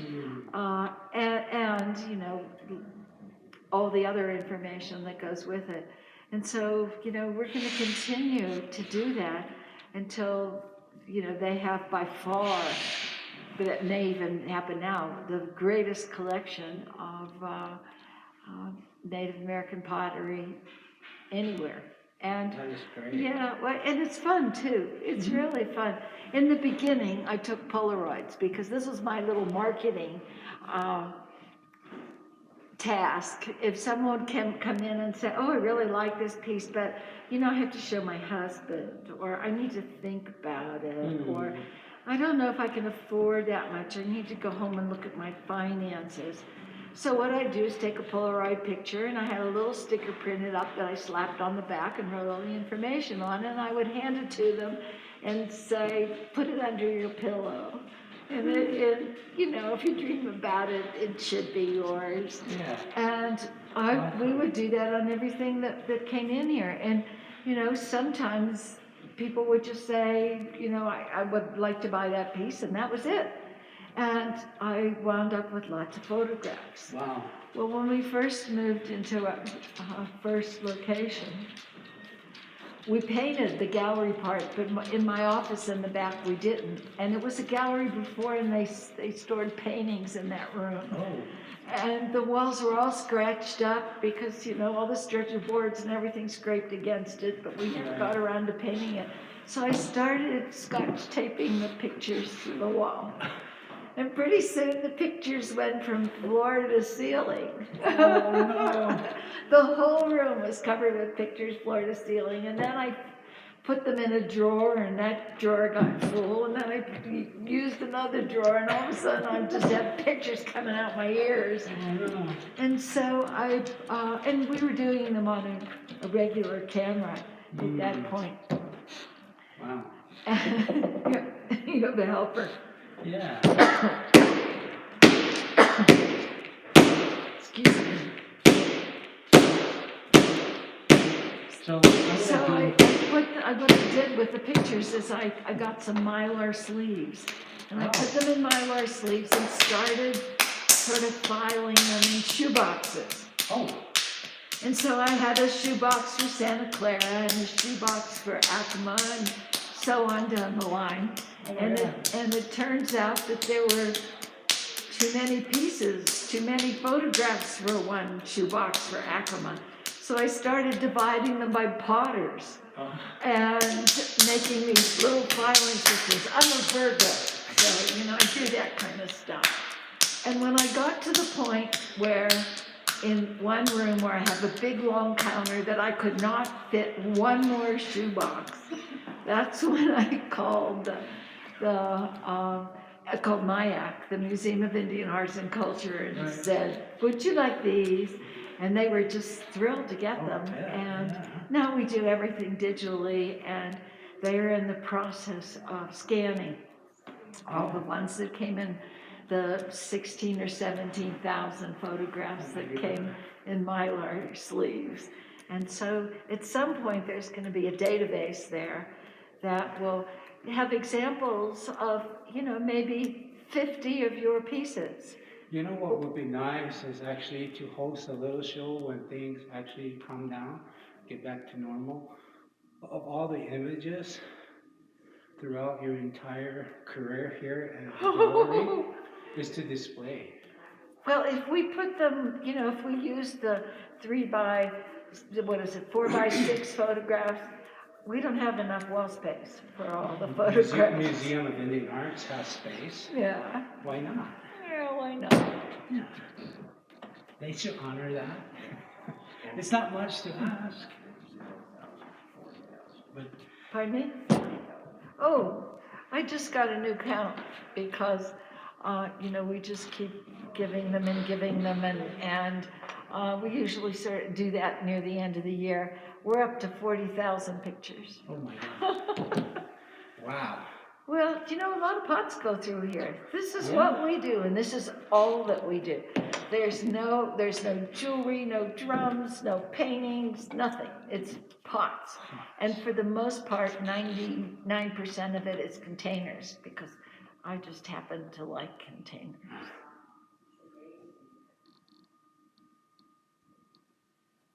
I look at the figural pieces as being more sculpture. But we have some storytellers, only because people love them and can relate to them, because, you know, they're grandparents surrounded by kids, and just like every other culture in the whole world, that generation in between's too busy working. And so grandma and grandpa tell the kids the history of their culture. Exactly, storytelling. Yeah, storytelling. And with the Native American cultures not having a written language, kids really can't read it in their own language, so they have to hear it from grandma and grandpa. But it's also reinforcing the language and the history and culture and connection. And the connection, the generational connection. We have a question? It's a comment. Hi, Clarence. So enjoy watching you work and hearing the wonderful insights you share. Gina. Oh, she's my colleague from the University of New Mexico. She teaches in the ceramic department. How big is the ceramic department there? How many? Yeah, how big? I mean, well, there's TAs and teacher, GAs. yeah, There's TAs and GAs in the ceramic department, and Gina is the head department there. And I teach on the other side, on the Maisley Art Ed area, which is by the Kiva Auditorium on campus. So I do have a big studio space there too. I got windows in the corner. You have windows? Oh Yes. boy, that's like having the corner office. And and she's my colleague. Also. Oh, nice. Hi, So, Gina. so how many? Yeah, Gina, thanks for tuning in. And how many people are in the department that are paid or employed by UNM? In the art department? In the ceramic department. In the ceramic, there's only Gina and I and TAs. And GAs, But that's still a lot of people for to be so specialized. Yeah, and so but it's an awesome area. They should come visit us. But I'm on the other side of campus, and all my classes that I've taught there were actually the first day is out in the field. It's not hello. This is what it's all about. We'll see you next week. You know, you're mine for the whole day. We're out in the field. I always shoot them out an email 2 or 3 weeks prior to the class, just giving them a heads up of what's going to happen on the first day. Be ready, dressed up.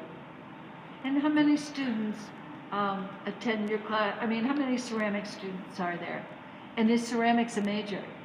Oh, God. Anywhere from 40 to 50. 40 to 50, and they're ceramic majors. Ceramic majors, painters, I mean, art department. Oh, just art, it's art department.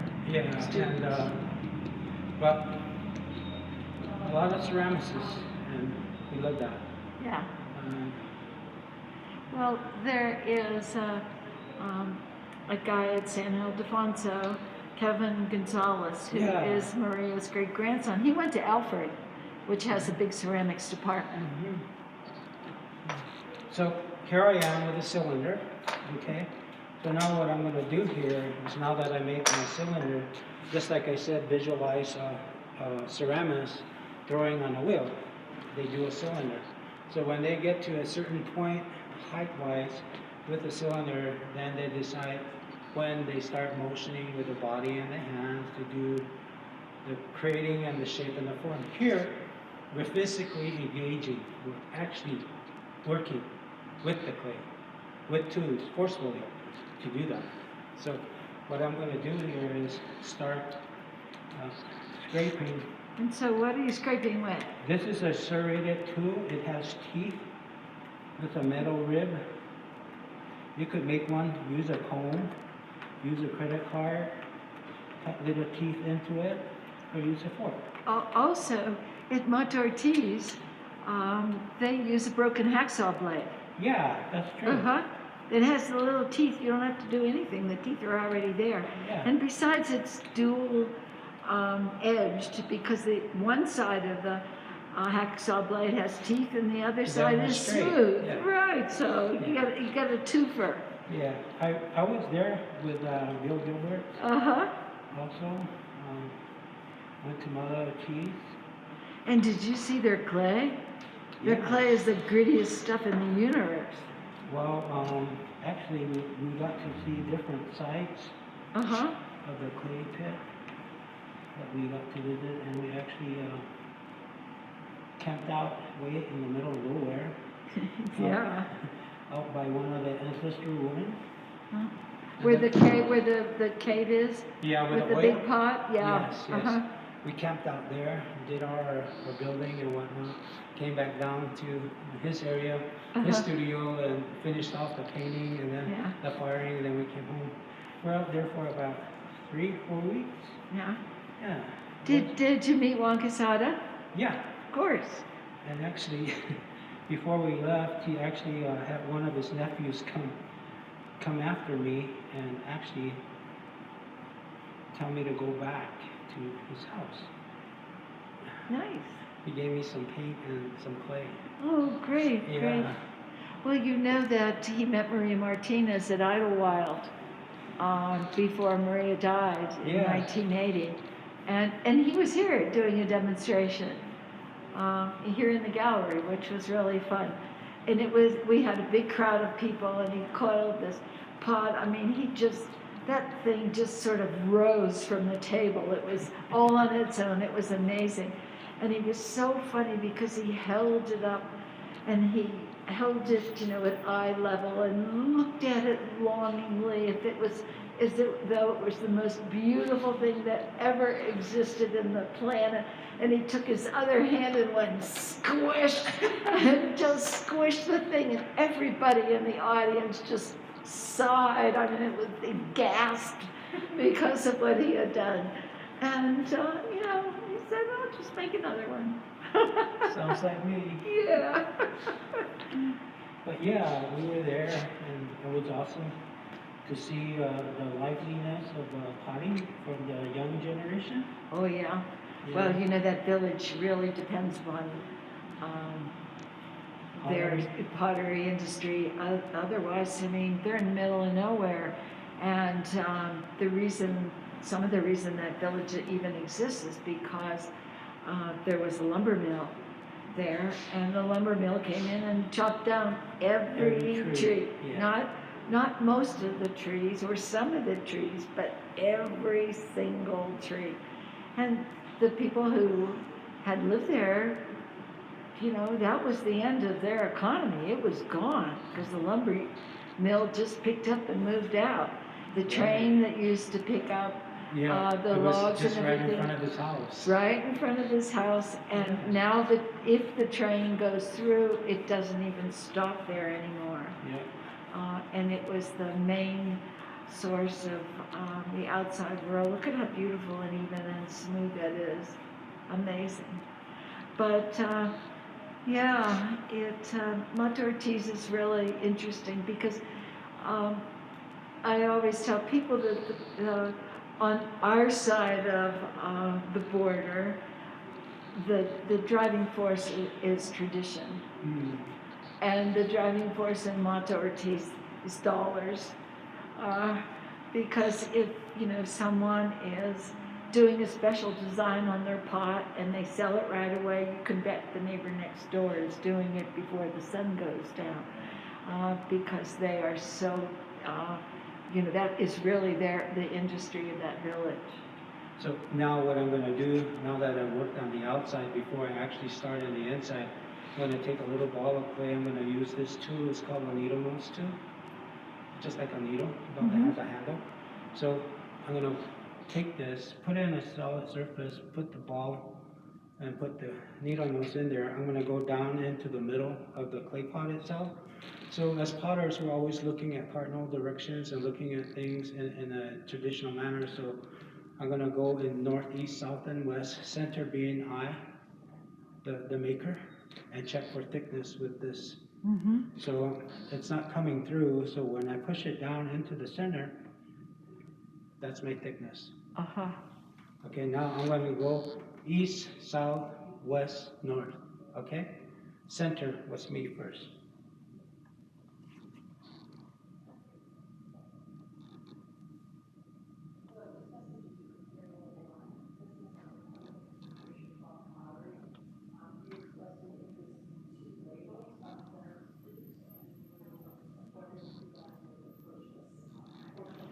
Okay.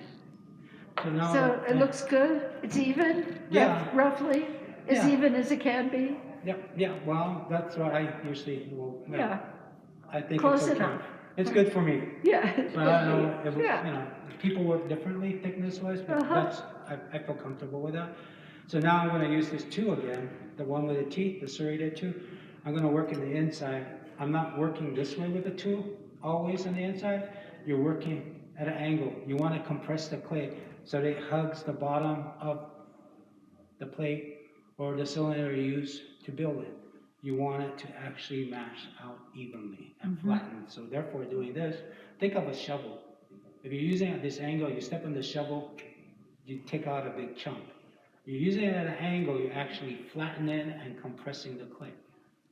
But at the same time, also getting rid of possible air pockets, okay? So I'm just starting from the center outward, like from the edge here, all the way. Okay, I didn't take that much off, see? What's So now, what's the biggest pot you've ever made? You could stand in it? no, That high? That as tall as you? no, I had to elevate myself.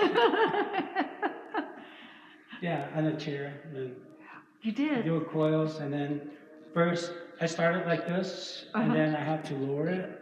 Yeah. Had to make my brother make another table, Yeah. and then I bought another table that went even lower, and then I elevated myself, and then started working different coils, just like I do, you know, but bigger coils, and then flatten them out.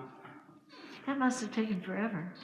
Well, To dig the clay, I'm sure. well, we used a lot of clay. Yeah. But for me, I don't think about time, because you think about time, it kind of like puts a hurdle in front of you. You don't move forward, you're stuck. It's, oh my God, I'm still here. No, just forget it, just do it. So now that I'm gonna move up here, my tool is gonna be about here. And I'm still going at an angle, okay? At an angle, but also reinforcing the clay wall here, so I'm not pushing it out, because I want what? A cylinder yet. I want a cylinder. So when I get to where I started, at this point here like that, I'm gonna move up, and then up, and then up. And then I'll go in with a smoother rib, and start with the same manner, the same motion, same technique at an angle. And then coming all the way up in the same manner. And then I'll take another tool, another smoother tool like this, the wooden rib. Then I'm gonna start pushing the wall out and start making my throne. Okay? So engaging with the clay. Okay? Physically engaging. Okay? While you're doing that, what's going on at Ohkay Owingeh with the pandemic? Oh, just like everywhere else, trying to be safe, locked down here and there. You're locked down? Well, no, not really. Wearing masks, being safe, hand washing, distancing, you know. Do you have a curfew? No, No? not that I'm aware of, but although, you know, Do you live on the Pueblo? I live in Albuquerque. Oh, you live in I'm the only one Albuquerque. that lives outside. Oh. But I travel back and forth, and I also participate in a lot of the stuff, dancings that happen also.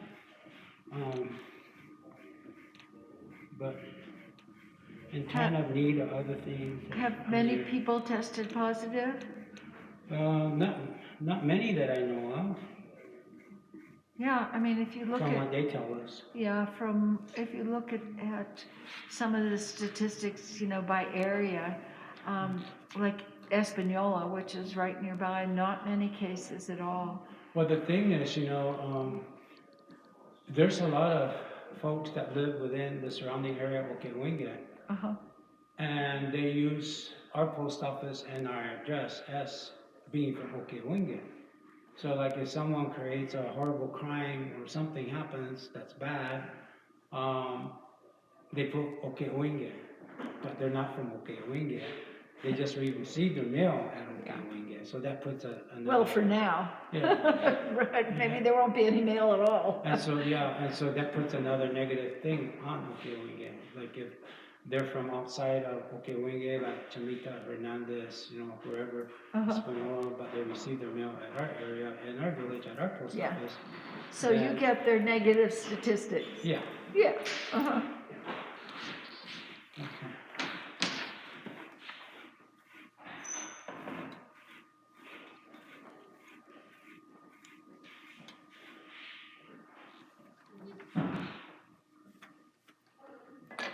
So now I'm gonna go in with this other tool.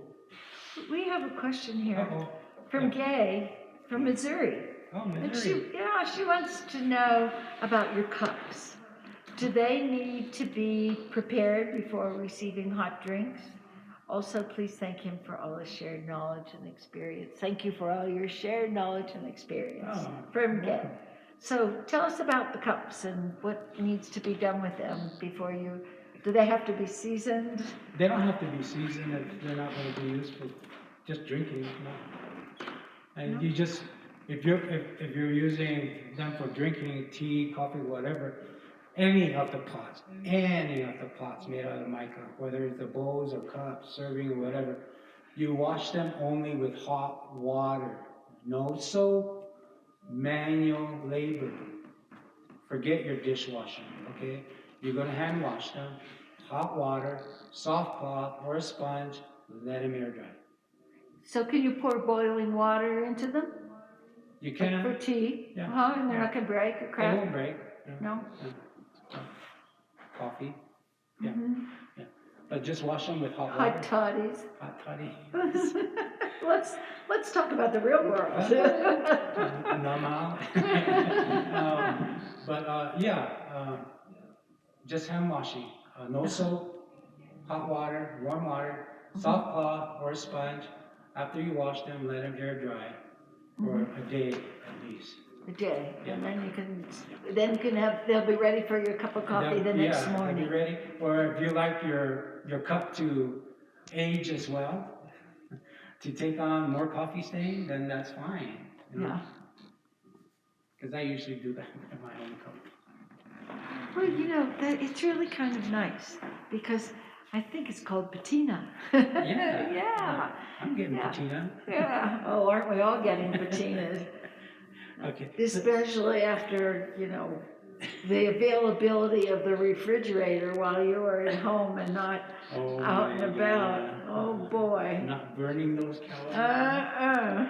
So, okay, now again, I'm using the tool in the same manner, but I'm pushing more hard, being more aggressive with the tool so that I'm starting to stretch the clay. I'm moving outward and up at an angle and using my hand to feel the clay moving in and filling that gap in my hand. Because you have this nice shape also. And your fingers are great for shaping and forming also around the lip and the neck also. Okay, so now I'm just gonna come up. You keep dipping that serrated tool into the water. Is that because you want to keep the surface a little damp, or A little damp, or and does you it want your slide? tool, you want your tool to glide. Uh, Because if your tool is dry, it's gonna stick, and then you may pull off a big chunk. Oh, great. And then- After all that work. And then you have to patch again, you know? Uh-huh. Okay. So now I'm just going back on the bottom at this point here, at an angle, okay? But also supporting on the outside, moving up, coming angle. So was your village mainly utilitarian pottery in the old days? Because I know some places, I mean, pueblos traded back and forth with each other for all kinds of goods. It was more non-utilitarian. more storage. Storage. But also, if you're high polishing and high firing, then it becomes utilitarian. You could use it for holding water and serving. You need to polish the inside and the outside, and then high fire outside, higher with combustibles that you're firing with. I think we have a We have question. a question. Charles and Kay Ward from Fort Collins, Colorado. Is Clarence related in any way to Johnny Cruz from San Ildefonso? Thanks for the great videos. We're capturing a lot of stills for our collection. Yes. You're related? Yeah. How are you related, may I ask? John Cruz. Yeah? Yeah. On my dad's side. On your dad's side? Yeah. My dad's no longer here either. I lost him when I was about 15, 17. Yeah. Because my mom's with mom and dad all the time. Yeah. And all the aunties and uncles and cousins disciplining you when you were bad. They put you in the fields. Your Put you summer in was the gone. fields. Yeah, your summer was gone, you know. Oh, yeah. This morning I woke up and there was just that sort of nip in the air that's different. I mean, what usually happens around here is it's summer, rains, fall. Next morning's fall. It changes that rapidly. Well, I can just smell the chili right now and the corn. Yeah, and corn. Oh, yeah. So now I'm going to take this to the straight edge rib. It's flexible so that it can curve around the form to itself. So you can bend it easily. So I'm going to support, since I smooth the inside of the pot, you could take a nice moist rag and roll it into a ball if you don't have a sponge, so that you use this as a support as you're building and scraping. So now that you've smoothed the inside, you don't want to leave all your fingerprints and little dings and dents inside because you're pressing. And then you have to go back in and do it again. So do this. All the little tricks you have. Yeah, or you can just use a sponge, either way. But as we're working on the outside and smoothing, getting rid of a lot of little rippling that's happening here, we're supporting on the inside with this, okay? And as we're doing this outside working, we're following with a sponge on the inside, okay? We're not pushing, we're just supporting. So I'm starting from the head of the rib.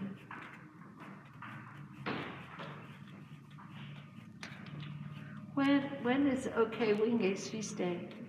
June 24th. Oh, did you have it this year? We had it with the family for my mom. We actually had feast day just like a lot of the other villages who didn't have their feast days. So there were dances and there were just private just a family little meals family. and get-togethers, you know, sharing, laughing, crying, secrets and whatnot. And, family stuff. Family stuff, yes. Yeah. And so it was like that all over the villages that usually have feast days around this summertime and stuff like that. So that was happening, and so it was good. It was getting to know your family again.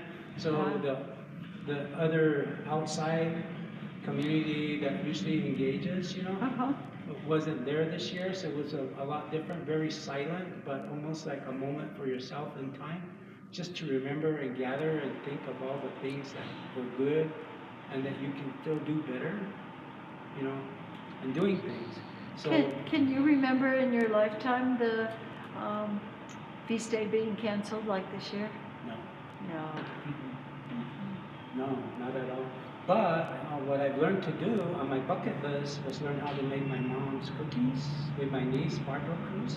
Yeah. And the pies, the Ooh, fruit pies. yeah, what kind of cookies does she make? The Like little these fancy cookies, Yeah. And then her oven bread.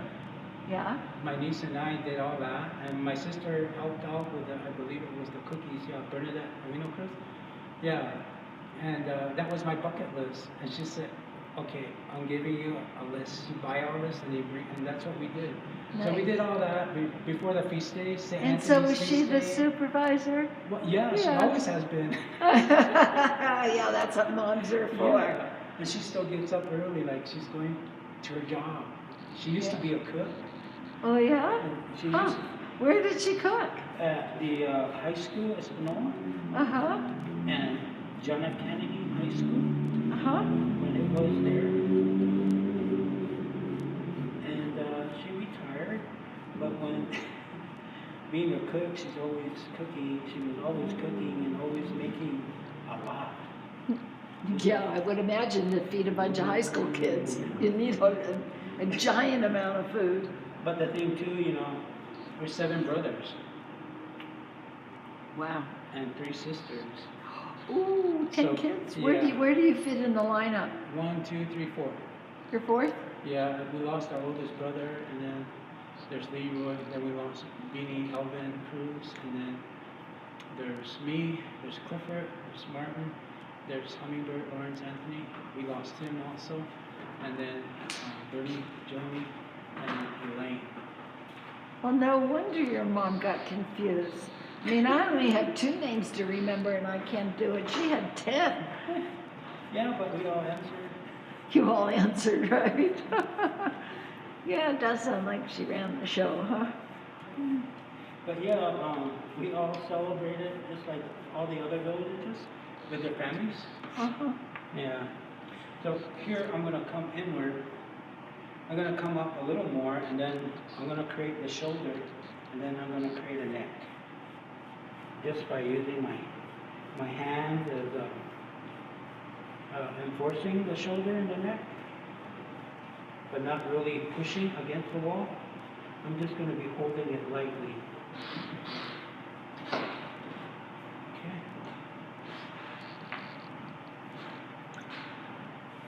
So what do you envision the function of this piece that you're making? What do you This envision one? it to be? A water jar Uh-huh.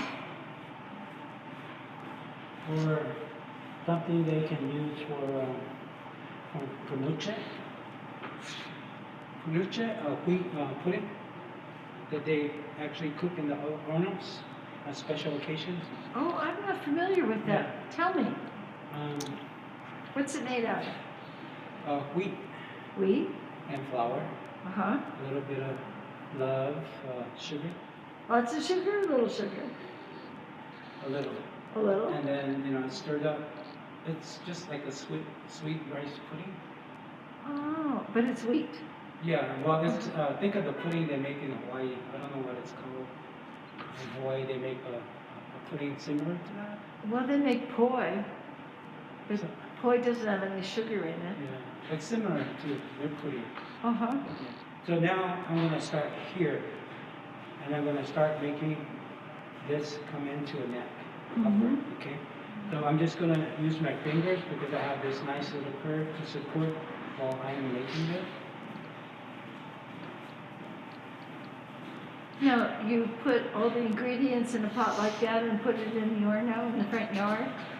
Yeah. But we have native Teflon.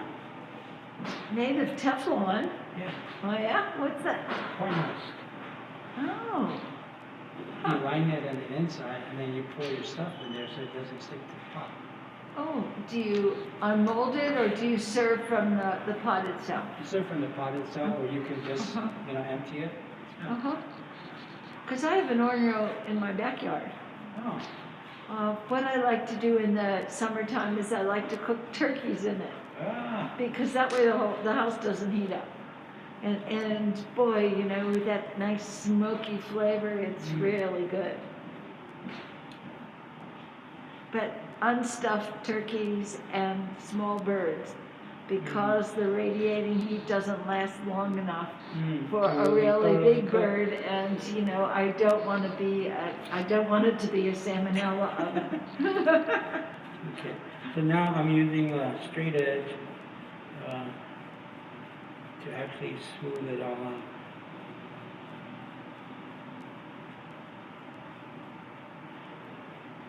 And what you mean by oven bread is bread that's baked in that Orno Orno, outside. yes. Uh-huh.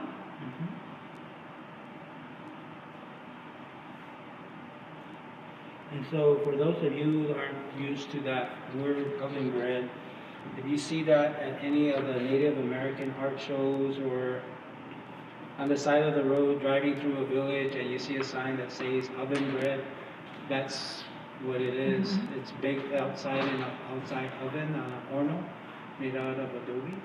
Yeah. Well, the oven's made out of adobe, not the bread. You know what I like to use the bread for? Because, you know, I'm by myself, and for me, a loaf of bread lasts a long, long time. Oh, you can freeze them. You can freeze it, but I like to make French toast with it. Yes, that's the Makes best. real, because it just soaks up all that eggs and milk and cinnamon and what else you like to put in it. And Yeah. yeah, Yeah. So it makes really good, because, you know, when you stick it in the pan and the butter, it gets nice, gets a nice crispy edge and a nice soft inside. wow. It's time for lunch. So now I'm just gonna smooth it in again in the inside just to get rid of all the two marks. And then I'm gonna use a sponge again just to wipe it down on the inside and also just get rid of the final two marks. You want to smooth as much as you can on the inside surface as well as the outside. Do as much as you can if you're going to be sanding, if you're working with micaceous natural clays.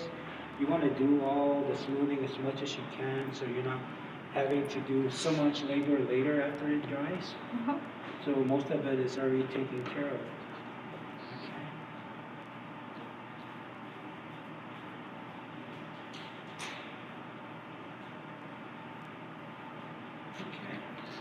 So now,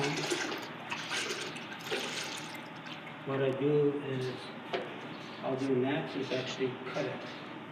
Well, Clarence, you know, the pookie is round on the inside. Mm-hmm. Do you flatten the bottom later? Yeah, just Oh, before it okay. completely dries. Because that would be really hard to put the wheat and the sugar and all those other things in, Well, and then not it- have it stand up. Well, you know, we can be creative too and get it to a point where it's not really dry, turn it upside down and make some legs and attach it and you have it levitated. So Oh. it sits on the outside fire as well. Oh, Or inside your fireplace, you know. You can move the fire around, make a little fire and you can cook in your horno. We have we have a potter who fires all of his pots mostly in the winter time in his fireplace. You know, that's what I used to do. Yeah, well, I mean, that makes so much sense, because Well, yeah. not only are you firing the pot, but you're heating your house at the same Yeah. time. Well, that's what Grandma and them used to do. They'd be cooking and then firing the pot at the same time. And You it know? gets cold here in the winter. And then what the thing too is, you know, you could bisque your pots outside, putting them against the wall, you know, because when you're sitting out against the wall outside all day, you know, in the winter it gets really hot. Yeah, it's And nice, so, isn't it? Yeah, and so if you're gonna think of doing that, you can just put some tin on the ground and put your pots at an angle facing, and it's gonna generate more heat than anything else. Yeah. It's gonna be as hot as the oven. So now I'm gonna use this too, and then just clean up the edge. And I'll clean this edge.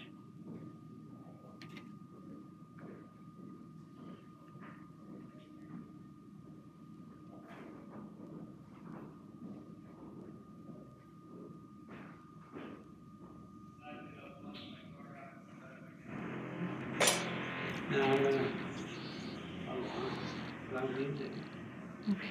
can just visualize its Yeah, eardrums. yeah, no, yes. I'm visualizing his eardrums and our enormous double pane plate glass windows that vibrate. Vibrate, yeah. So now I'm gonna take a sponge and then just kind of just smooth out the edges and the top. There. Well, there you go, huh? Yeah. There you go. So we'll just let that one sit Yeah. and dry up a little, and then we can flip it over and then give it a flat bottom and do something else. Right. Well, maybe this would be a good time to have a little bite Okay. And I'll be happy to talk to people. That's when they're all gonna tune out. But that's okay. I will do my best to do that. And, you know, maybe Derek can come over here and I can tell them a little bit about what's coming up and the next people, because we have some really wonderful potters coming our way. And like I said, it's really interesting. It's really interesting for me because while the process, if described in a few words, is exactly the same, if you look at all the nuances, I mean, the tools that range from a broken coffee cup to be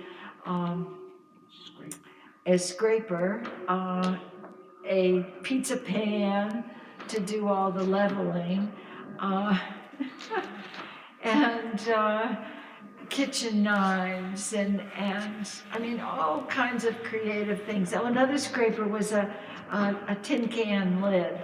And people, you know, have been very creative in having their tools, but basically each person has the same functioning sorts of tools.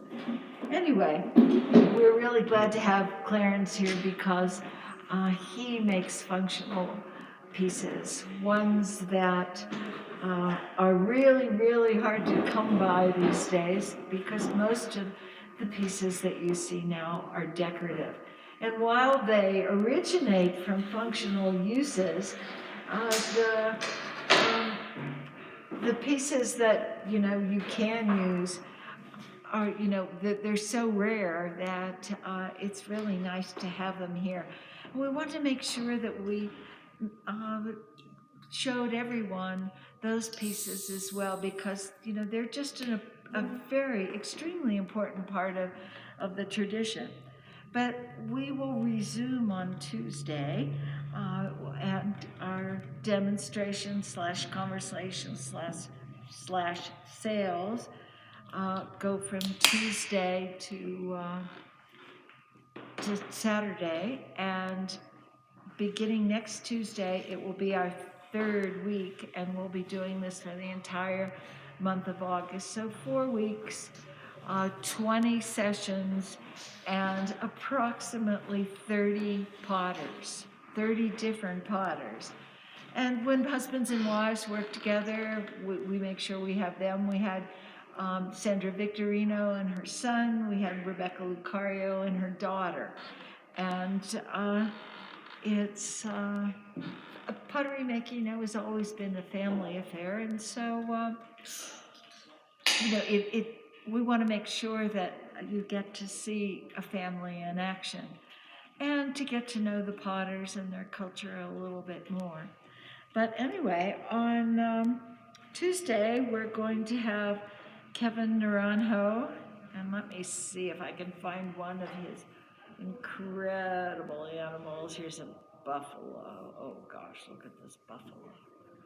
Let me see if I can move this in close to the camera, but you can see how fine the work is that he does on his pieces. And he will be here also with Eunice and Joseph Naranjo. All three of them are from Santa Clara Pueblo. And if you notice, we haven't had any black pottery makers yet. They will be our first ones. And they'll talk to you in detail about how they get those pieces of pottery black, and then how they do their sgraffito work as well. The next day, on Wednesday, is Sherry Tafoya. She too is from Santa Clara Pueblo. Most of her pots, or a great number of her pots, are fired red, and this is one of her pieces with the Avanu, the head of the storm, the lightning bolt, and the undulation of the water, and a few little half circles for rain clouds. Water is so important here, it's really amazing. Since the middle of March, since lockdown in New Mexico, at my house it's rained 3 times. First time it was like all night, this wonderful steady rain. The next 2 times it rained, it was a deluge that lasted for about a half an hour. In one case at my house, we got almost 2 inches of rain. That is almost a quarter of our annual rainfall. And down it came, and it just washed away. That was it. And I haven't really had any rain since. Very discouraging, I'm sure, if you are a farmer and not have irrigation access. It's really difficult to grow here. And I can only imagine in the old days, because this year was a year where the frost was very late in the season. I have 40 fruit trees, and I have 2 peaches. Not 2 peach trees, but 2 peaches hanging on one tree, and that's about the sum total of the fruit for the year. But I can only imagine if you lived here in the old days and you were growing your annual food supply and you had 2 peaches, that wasn't enough to feed Clarence's family of 12, that's for sure. And then on Thursday, and I won't go any further than Thursday, we have Jackie Shativa. Jackie is from Ohkay Pueblo, and what Jackie does is she does these lovely corrugated pieces. Now, you can see corrugated ware in museums. They're usually in natural history museums, and they have these, what I fondly call dusty dioramas, where there will be Native Americans sitting around the fire, and they'll be cooking stuff, and the cooking pots look like these corrugated pots that you see here.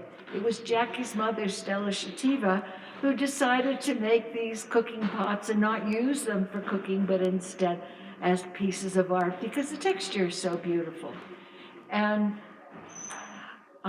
they were traditionally used as cooking pot from some of the villages in prehistoric times in very southern part of New Mexico, and all the way as far north as Ohkay Pueblo as well. Like I said, it was Jackie's mama who changed this from a utilitarian object into a piece of art. And Jackie will be here on Thursday to tell us more and demonstrate and talk about her painting as well. And we really look forward to all these upcoming artists. Now, you have to remember that all of Clarence's pieces are for sale. And if you go to our website, then artists, then click on C for Cruz, then Clarence Cruz, and you will see all the pieces that are available. And they start with the most expensive one at the top, and as you scroll down, you scroll to the bottom to the least expensive of the pieces. And the thing that's so wonderful about his pieces are that you can use them. None of these things, never, ever put water in. But I just might have to cook some beans in one of Clarence's pots because, they look really, really good. And the reason that we're doing this is because Indian Market has been canceled, and thousands of artists come from all over the country, from Maine to California and from Alaska to Florida. And all the native groups bring with them their arts and crafts. Now, the organization that sponsors it, SWIA, Southwestern Indian Arts Association, has a focus on Southwestern arts, and that's reasonable because that's where most of the material culture is made, is in this part of the country. But not only have they gone on to include other tribes and their artistic endeavors, but also they've expanded their media. There is music, there's fashion, there is sculpture, there's photography, and several other contemporary media that you wouldn't necessarily believe that it was part of the tradition, but what they've done is taken that contemporary media and married it with their traditional formatting and with their traditional materials. It's really, quite interesting. And either this year or next year will be their 100th birthday. And even during world wars, during the Depression, during the last Spanish flu epidemic, Indian market was, going on. And it's really a shame that it had to be canceled this year because, like I said earlier, for some of the people participating, it is their only source of income for the entire year. And because they're self-employed, I mean, there is no unemployment insurance or any sort of government payment extended to them because they don't contribute the same way with payroll taxes as people who have an employer. But anyway, we are really delighted to do this, and hopefully we are establishing a very personal archive. And if you haven't seen any of the other videos that we've done, they're available. If you go to YouTube and you search for Andrea Fisher Fine Pottery, they'll all come up there, and you can watch them at home. We've had many thousands of views, and we are delighted and really excited about that response. And we're really excited about Clarence today because it's a really different look at how pieces are made and how they're used by the people who actually make them, rather than a commercial market. I wouldn't necessarily say commercial market, but things that are for sale. And maybe a little later we can talk about what happens at Ohkay Owingeh in terms of their dances, and a little bit about some of the pueblos who are reverting to their traditional names. When the Spaniards came here, they renamed just about everything. And they also had a written language that made a difference. And they took some of the words that were spoken to them in the native Tiwa, Tewa, Toa, Kiri's languages around here, and what they heard and how they spelt it on a piece of paper became the way the Pueblos are named today. But many of the Pueblos were named for Catholic saints, like San Juan / Ohkay Owingeh.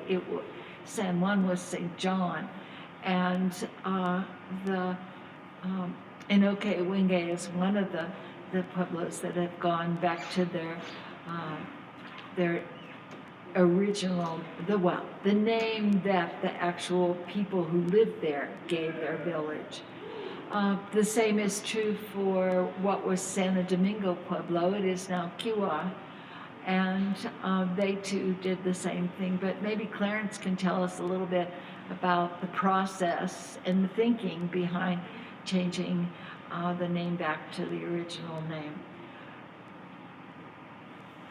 And what the Spanish did also is they gave the Native Americans last names.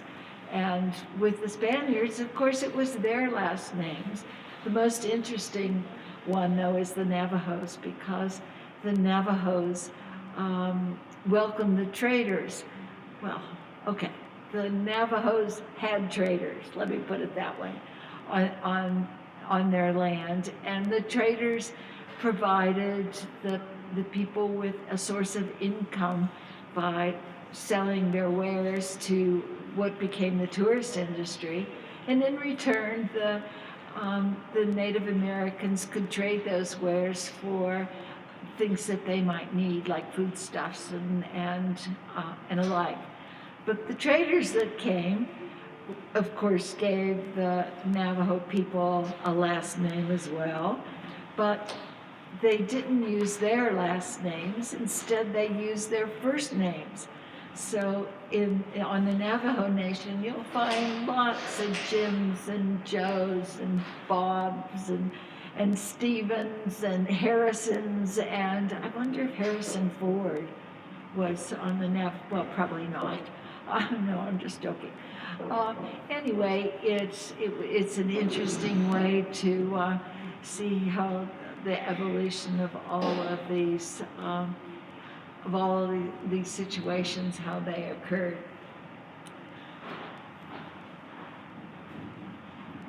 We're really happy to be here. You know, we've been here in business for 27 years. We started off down the street, and I was a buyer before then for a museum here in Santa Fe, and the buyer for the gift shop. And I looked at all of the various materials that were being offered for sale there, and the pottery was the one that spoke to me the most. And decided that to open a gallery, to leave the museum and open a gallery with only one media. And instead of the layers being souvenirs at the bottom and outrageous museum pieces at the top with every layer of every kind of material in between, we cut that layer cake in the other direction. So, you know, we have a huge range of pottery prices here, but the one thing that I am really invested in is continuing the culture and showing the best pieces that we can find for the prices that they are marked. Anyway, enough about me. We're going to talk about Clarence, and we're going to talk about his pots, and put it this way, he's going to talk about his pots, and then we're going to come back so that he can finish this pot as much as possible. You won't see any painting today, if you notice, because his pieces are undecorated. And anyway, I'd like to turn this over to Derek and Clarence. Are you ready for us? No, not yet. Okay, well, we'll just keep on going. I'm the filler, so if you excuse my little stammering and hang on with us, it will only be a few minutes before you see Clarence again. We're doing pretty well in New Mexico as far as the pandemic is concerned. We certainly haven't been a hot spot, which is really great, and the number of cases, diagnosed cases, is going down. In Santa Fe, we've had 3 deaths, but every single one of them occurred in Albuquerque, and they were of people who were in, one was in a nursing home, and I believe one was in a physical therapy rehab place, and I'm not so sure where the other one was, but it was in one of those kinds of institutions. And with any luck at all, maybe the day is going to come when we'll be able to open and we'll be able to go to restaurants and movies. We do have a few restaurants that are open outside, but basically we're closed down. And our governor's been wonderful. I mean, she is really concerned about the safety of the people. And half of the cases and the deaths approximately have occurred on the Navajo reservation, which sort of bleeds into New Mexico in the north western corner. And unfortunately, they've been just devastated by this pandemic, and everything's sort of slowing down there now. So that's really, really good.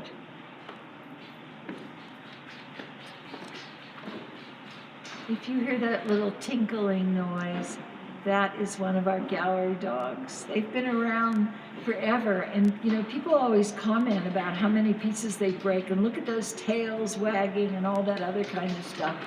And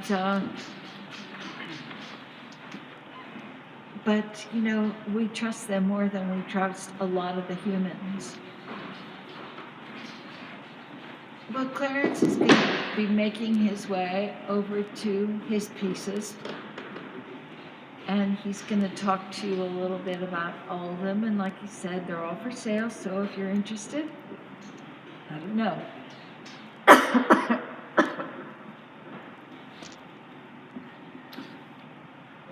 So I am over here with Clarence and his pieces. And but before we start, I actually have a couple questions that have come from the audience that are wondering a few things. And the first question is what was the name of Clarence's mother? Ramona Cruz. Ramona Maestas Cruz, that's correct. Yep. And then the next question that we have is can the shallow, large bowls be used with salad dressing? Excuse me? The shallow? Yeah, like for instance, this guy right here. Oh, yes. Yep. So it can be used with salad dressing. Yeah, they don't stain like anything else. Mm-hmm. Yeah, but it still can be used. Mm-hmm. Okay, Clarence, you want to just pick up a piece and tell me about it a little? Okay, well, let's pick up this one. Sure, go for it. This one is a bowl also, but it has a lid, and you can use it without the lid also for many purposes. You know, it's got many functions to it. You know, for salad, a dressing, a fruit bowl, dry stuff, or you can use it also for a tortilla warmer, or you could actually bake a bread in it also, or you could use it for a roaster. Putting a roast in here, put it in your oven, and bake it, or a chicken. Oh, you could make a chicken in it. Yeah, it's multi-versatile, so, you know, either way. So how would you prepare a chicken in that? Well, first you'd have to season this before you use it for cooking. And as a reminder, to season a piece, you effectively, you need to apply oil. You need to put it in the oven, then you need to turn the oven on to 250 and let the oven slowly warm up with the piece inside, but at the same time set a timer for an hour. Right. And then after the hour is over, you take it out with pot holders, you let it cool until it becomes capable of being touched by the bare hand. Right. And then you add warm water. And then you can put it on the stove, but heat slowly. Right. So I think I got it. Right. Yeah. Okay. But how would you season the chicken? Do you use rosemary? What's a traditional kind of seasoning for around here? Blue cornmeal. Blue cornmeal. Yeah, rolling it in blue cornmeal. Or just putting it on, applying it by hand, sprinkling it out. You know, a little bit of oil. And salt, pepper. Salt, you know, natural salt or sea salt, you know. Yeah, and then just let it roast. Okay. Yeah. And you would put it in the oven. Yeah. Like at what, 350 for a while? Yeah, start at 250 and then slowly bring it up. Okay. Yeah. And about how long do you think it would take to cook? Probably about 2 hours or less than an hour. Okay. Or less than, about an hour or something like that. Okay. Just check on it. Yeah, just check on it and make sure you cook your turkey to the proper temperature. Use a meat thermometer, folks. No trichinosis for anyone. Okay. Okay, so you have that one, and it does fit a whole turkey, a whole chicken, but not a turkey though, correct? No, turkey. Chicken, like I said, you could use it also to bake a bread in there. Nice loaf of bread around. Yeah. And so what else do you have? Well, we have cups here, coffee mugs you can use, drinking, tea, coffee, or just plain hot water. So we had a question before, and the question before was, can you pour, when the mug is cold, can you pour hot water into it safely, or do you have to preheat the mug before you use it? Well, as long as it's not cold, okay? Medium cold, medium warm at least, your cup. Room temperature. Yep. Yeah. So like a solid 70 degrees in the room probably, and then it should be fine. It should be fine, yeah. And then, of course, washing any of the micaceous pieces you use for cooking, drinking, or serving. If you're using them for serving chili and stuff like that, you need to wash them with hot water only, no soap, manual labor, no dishwasher. Get rid of the dishwasher. No soap, hot water, a soft cloth, or a sponge. Let them air dry for a whole day. Okay. Okay. And so you have cups and you have bowls. Are the bowls very versatile? Can they hold hot things, cold things? Oh, yeah. You know, but again, you can't wash them with soap. Is that correct? Right. And so if you're storing something that you've cooked or you put it in the refrigerator, you take it out of the refrigerator and put it on the stove, it's going to crack on you because you're shocking it because it's so cold coming directly out of the real cold space. So don't put a piece that comes out from the refrigerator on the stove. But it's okay to store something in the refrigerator. You can store and it, yes, but don't take it out and heat it from directly from the icebox. Well, when you're ready, I think we can head back over and you can continue on with your display and your demo. Sounds good. Yeah.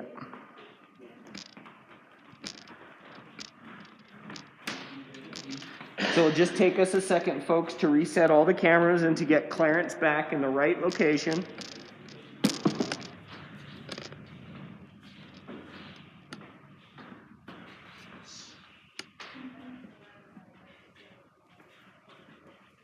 It's the fun of doing live shows.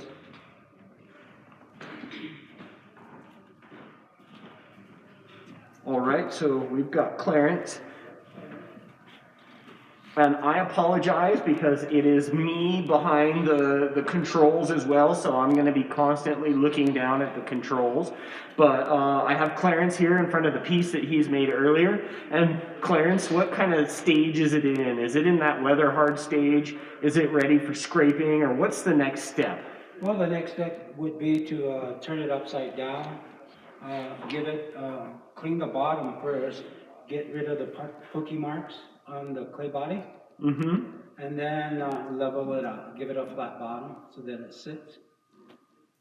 But if I wanted to, I could do other things before I take it out, but Well, what might you want to do here?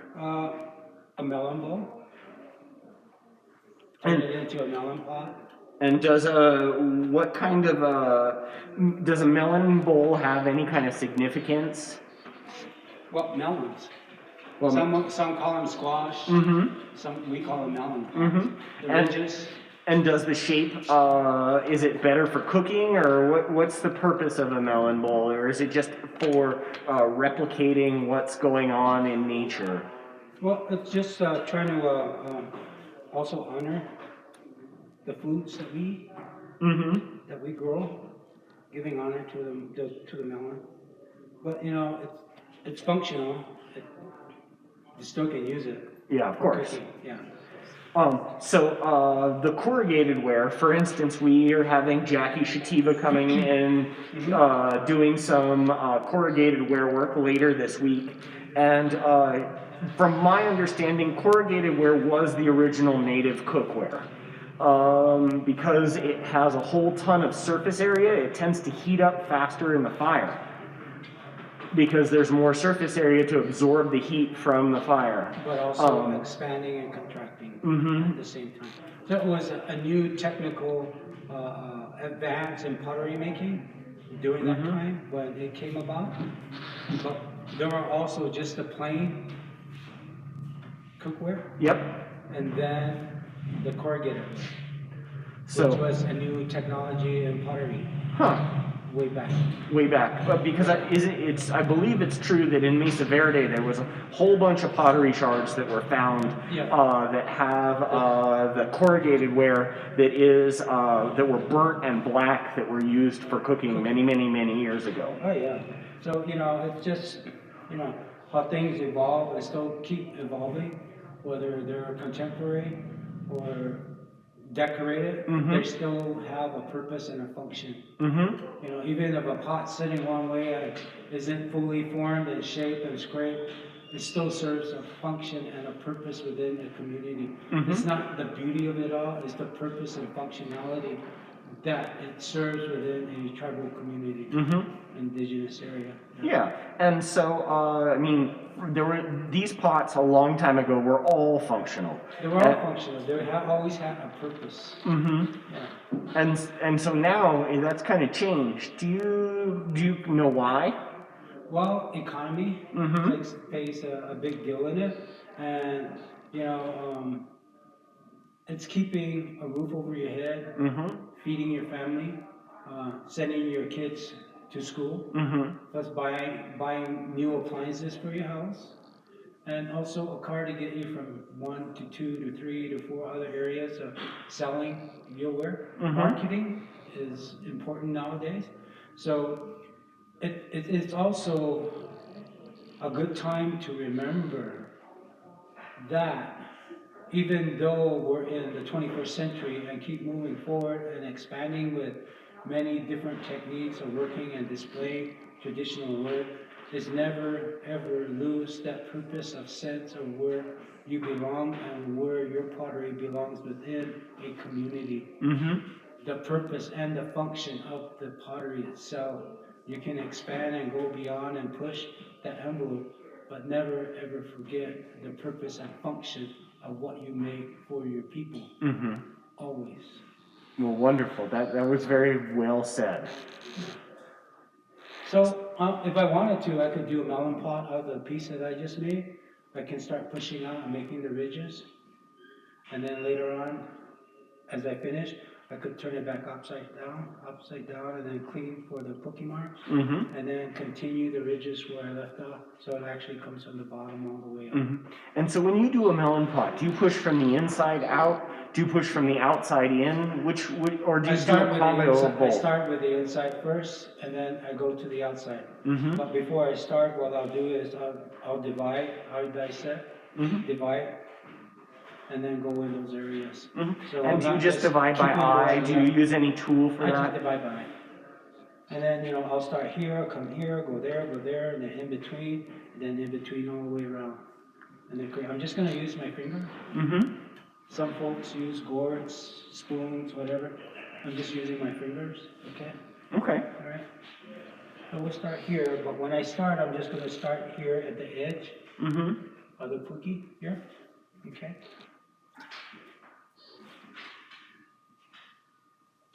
Lightly pushing up to the shoulder here.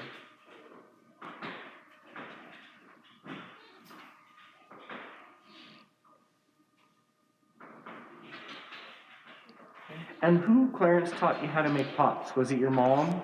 My mom never made pots. Oh no, she never did? No. Although we come from a family of potters, her mom used to make pots and grandmas. My sisters, my auntie, and learning from other potters. And, we still continue to share and learn, It's a never-ending thing. But as I always tell some of the younger potters, if you learned something from a particular artist, a potter, never forget. Always mention them, It's just like education. We just didn't learn something. We have to go to schooling to learn from some professor.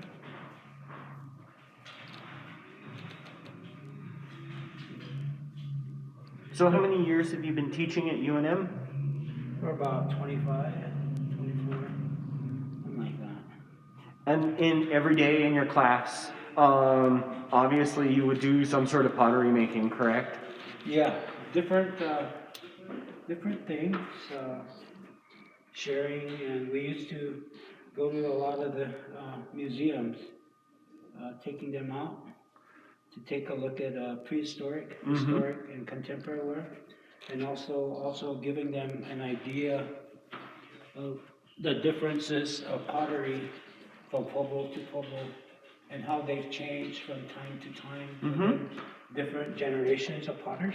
And so what museums would you take your students to? Museum of Indian Arts and Culture, SARS, School of Advanced Research, Mm-hmm. and then on campus also Okay. at UNM, at the Maxwell Museum of Anthropology. Mm-hmm. Yeah, and I've always encouraged students to actually, visit as much as they can, art galleries as well. Mm-hmm. But I've also reminded them that when you look at pottery from the different villages, you're going to see styles that are similar, but when you go to a next village, that same bird or dove or eagle or rain cloud or thunder is going to have a different twist to it. Like, from Pueblo to Pueblo. Mm-hmm. Like a good example would be like Acoma, Laguna, Zia, the Roadrunner, the Parrot, it changes. It's different, So, correct me if I'm wrong, but my understanding on the Acoma parrot is that the parrot is something that is traditional for Acoma Pueblo, but underneath the parrot usually has pomegranates in its feet. And the pomegranates is something that is not traditional to Acoma. It is something that came with the Pennsylvania Dutch traders and their furniture when they came to this area in the 1700s. Is that correct, or am I promoting a misnomer? No, that's true. But it's just like, dough bowls. Mm-hmm. Dough bowls were made because wheat was introduced. Mm-hmm. And so thus came dough bowls for making bread. Correct. Yeah. And so you, at this point, are a professor at UNM. What's going on this year at UNM for the ceramics program based on what's going on with the pandemic? Well, and just like any other department, a lot of students will be working at home and virtual and some face-to-face, but they'll have offset days of contact time, but also social distancing within the classroom. Mm-hmm. And a number of students, say you have a number of 15 students in your class, so you cut that into half. Mm-hmm. So you have 17 one day, like maybe Monday, and the other half maybe on Wednesday, because there's 4 classes happening. Okay. So you're sharing the space, but also in between disinfecting and sanitizing, all the other above. A mask is a must. So, and then also filling out an evaluation sheet, which is sent out to all the students that are going to be on campus taking classes. They actually have to fill out the evaluation sheet, and that's automatically sent out. And the instructors will be getting one also, so that they're clear. They have no symptoms. But in the event that something should happen, someone does come in and does get sick, then the whole place is shut down. And then they'll come in and do the disinfecting completely, the whole area. And a week later, hopefully they'll open again. Then if not, everybody will just dissolve and be virtual. And you're in such a tactile media. I mean, obviously it's like touch and watching and seeing. Is the virtual setup working so far? Have you started classes at all, or how's it going? Well, I had a summer class, and it was face-to-face, and it worked out awesomely. I have a big space, enough room for people to be moving, and also reminding them to take time out, as many breaks as they must, because you don't know, some people may be claustrophobic behind the mask or get claustrophobic. Yeah, they're not exactly comfortable to wear, but... Yeah, so you need to have a breathing room and breathing time for yourself to breathe fresh air and get off of this. But also social distancing. I keep reminding them, you need to do that. It's a must.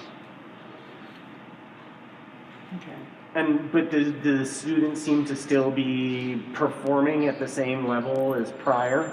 No, they miss the, they miss the contact. They miss socializing. Mm-hmm. Well, of course, Gathering. that's a good chunk of what college and university is learning how to interact with different people. Exactly. But the thing too is, wherever the students may be going within to a university, they're paying a lot of money. Oh, yes. They're paying a lot of money. So we as instructors, we try to accommodate as much as we can, but giving the limits and limitations coming from the state of New Mexico and the health, is reasonable to protect students themselves and also the instructors, because instructors may have families as well, so Well, you don't want to get your family members sick, or they have elders. You don't want to get them sick either. You want to be healthy and be reachable. But for my classes in the summer, in May, in May we had to halfway through we stopped and we went virtual. But we were already on the hands part already. We were already hand building, digging, and processing everything. So they already had the knowledge in hand building. And so what I did was a lot of demonstration, virtual, and talking and sharing of their work and my work and building and whatnot. So hey, I got another comment from John. John says, "Hello, Clarence. It's great to see you make a pot. Beautiful form. This is John from up on the Long Black Mesa near Ohkay Owingeh. Oh. Any book developments?" It's slow because of the pandemic. Museums are closed. I can't go in, and then with the villages, some of them, they don't want to meet you until they are cleared, or you're cleared and everything is safe, because, I don't blame them. Yeah, I don't blame them either. So it's slow. It's getting there, but not as fast as I'd like it to be. Well, I think writing is not a speedy process to begin with. Well, the thing is, I received a fellowship through the Lucy Indigenous Knowledge Fellowship. I'm a recipient of that for 2020. Congratulations. Thank you. Along with 9 other cohorts. And so under my grant that I got through them was to write a book of past and present potters of Ohkay Owingeh. To do that, because there's hardly anything, just a little, page, a paragraph or so, here and there on Ohkay Owingeh pottery. So it was to recognize them as our elders, our potters, and the continuity of the new generation. There's not many doing pottery for Ohkay Owingeh. So how many people live in Ohkay Owingeh? About maybe 35, 25, 100? 100. And about how many potters do you estimate there are? A handful. Handful? Yeah. Maybe what, 5? Maybe 5, 6. Mm-hmm. Yeah. So not a lot. Are there any young people who are There's wanting some to young take it ones. up? I taught quite a few that are from Ohkay Owingeh who took classes under me at the Pole Art Center when I was there, and a lot of them are out there doing actually pottery, not only from Ohkay Owingeh but from other different pueblos, north and south, who are actually doing great. But no, John, I'm sorry, no new upgrade on that. But it's happening. It's just that it'll happen. I'm not going to rush it. And the fellowship understands that. It's not only happening within our area, but other localities where a lot of the indigenous fellows come from. They're facing the same thing. So what I'm doing now is just smoothing out a little bit of the cracks that are happening, the little tears. Just mending them, smoothing them out, and we'll take care of them later again. So there we are. The lovely pot. Will you make us a little promise? Well, After you fire it, will you bring it back to us so we can have it here? Sure. Good. I won't smash it. Oh, you won't smash it like Wangkasada did. Because if you do, I'll groan just as much as everybody else was groaning. That art is gorgeous. So now that I finished the inside with my fingers and pushing the ribs out, I'm going to go from the outside using my finger again, but also using the two fingers to place inside the two ribs that have the indentation, the curvature on the inside. I'm going to wet my finger just a bit. And then So they're sort of called melon pots or squash pots. Is it because of the squash that was grown here? Yeah, honoring the food just like we honoring the deer, the buffalo, the butterfly, you know, all life itself. Wow. And like our elders, when we all meet in the sacred spaces, they remind us of why we do certain things for a particular purpose within our ceremonies in dancing. You know, why we do them to honor. It's not forgetting our brothers and sisters who gave a part of themselves to actually nourish us, to keep us moving. Clarence, we have a comment here. Oh. Alice Evans from Bellevue, Washington, Oh, wow. says to tell you that you are a gifted teacher. Oh. Yeah, isn't that nice? Thanks, Alice. Tell her. He is, isn't he? Yeah. Well, you can say thank you. Thank you. It's much appreciated. I appreciate that. I hope you're well. So now that I've made it more on the outside, what I'm going to do is actually flip it over now. So what I'm going to do here, I'm going to use I go dumpster diving, guys. I'm sorry. Hey, that's fine. We've had all sorts of materials that have been used from all the different potters, from pizza pans that are 30 years old to what else did we have? Kitchen knives. Kitchen knives that were dull and worn halfway down because of all the scraping.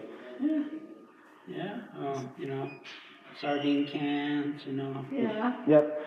Chewing tobacco cans. A chewing tobacco can. Lid. The lid. Yeah. The old Spam cans, corned beef. Yeah, absolutely. Well, especially the lids, when you take them off, they're so sharp. Yeah. You know, I've cut myself so many times. I use them for nice scrapers. So this is actually drywall. So people throw things away on campus when they're actually doing more building, you know, installation, making walls. Whatever they don't use, they throw it in dumpsters. Here comes Mr. Cruz looking for things. He finds drywall, and so this is just masking tape, taped around to keep the drywall stuff from inside, falling in, right? from mixing with your clay. You don't want that. So I'm going to remove this clay balls here that I have for stabilizing. Oh, is this like taking a cake out of a pan? Yeah, I'm going to put this in here for a while so that They rehydrate a little. yeah, and I can wedge them and use them again. So so now that I got this, we'll take this here. We'll just flip it. Okay, and we'll pull this up. Wow. And so now what I'm going to do here is I'm going to take this scraper here, the flexible scraper, the one with the straight edge. I'm going to clean this pookie marks here. Okay? I'm going to go at an angle.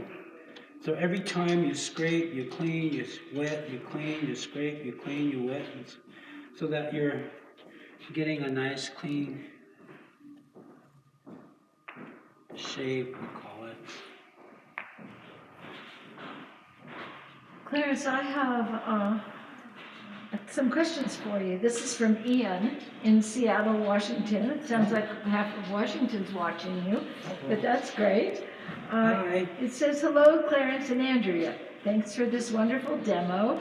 We're enjoying watching the creation of the pot. I have a few questions.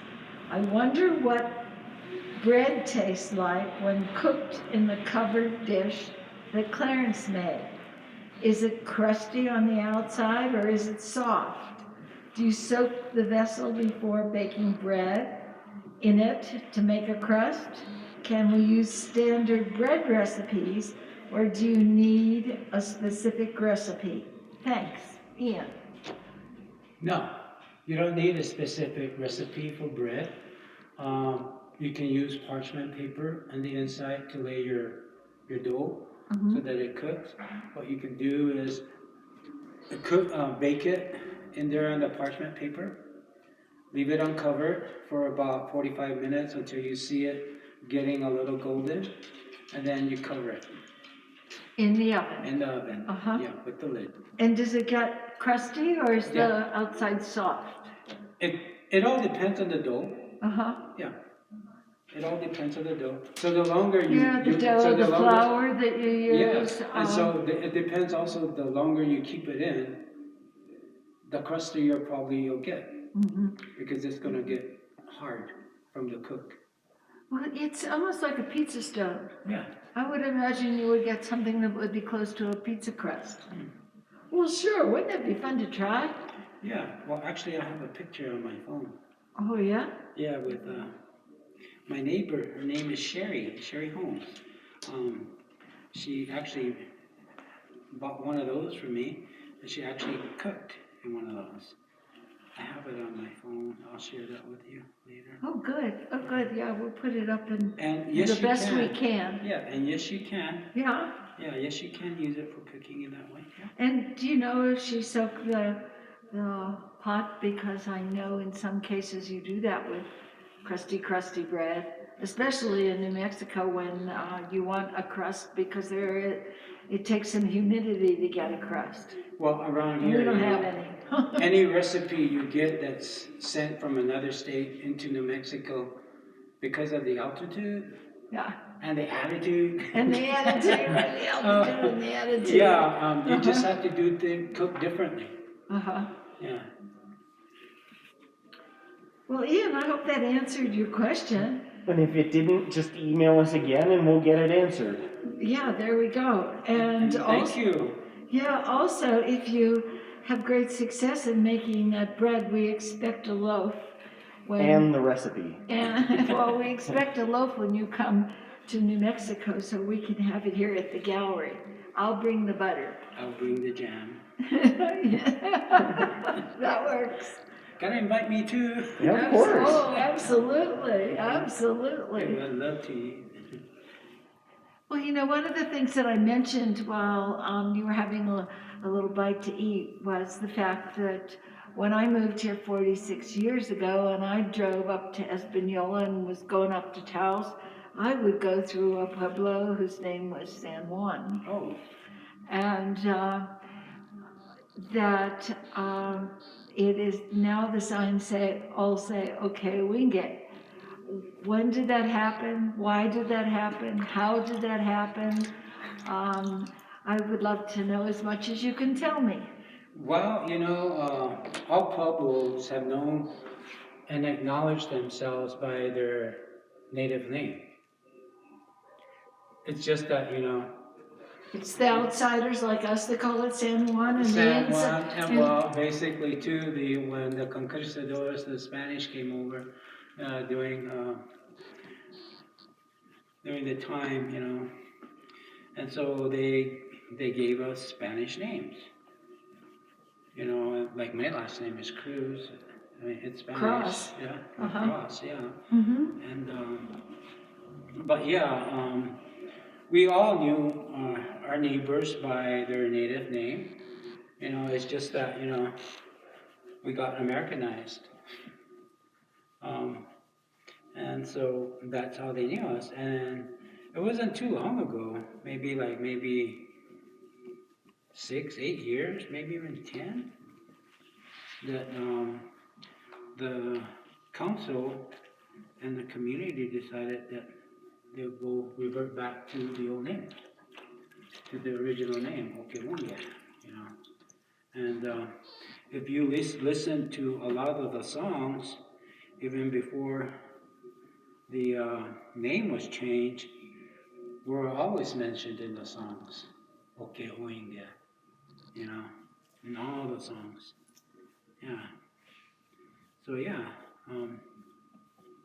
it was about that time, and it was through tribal leadership as well, and community getting on board, and recognizing the need for that change. And when did that happen? Like I think I was saying, like around maybe 8-10 years. Not too long.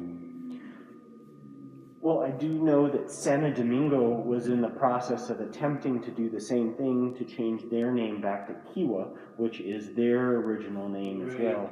But I think what happened is the state of New Mexico said that if they would like to change, that would be just fine by them, but they would also have to pay for all the road signs that had Santo Domingo on them to be changed as well, and that was the deciding factor not to change back to their Indian name.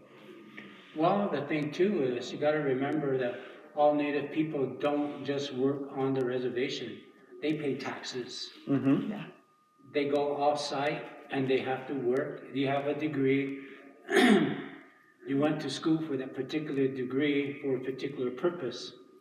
So you have to fill your fulfillment in life with that degree, and you pay taxes. It's just that they forget to acknowledge that we are taxpayers too.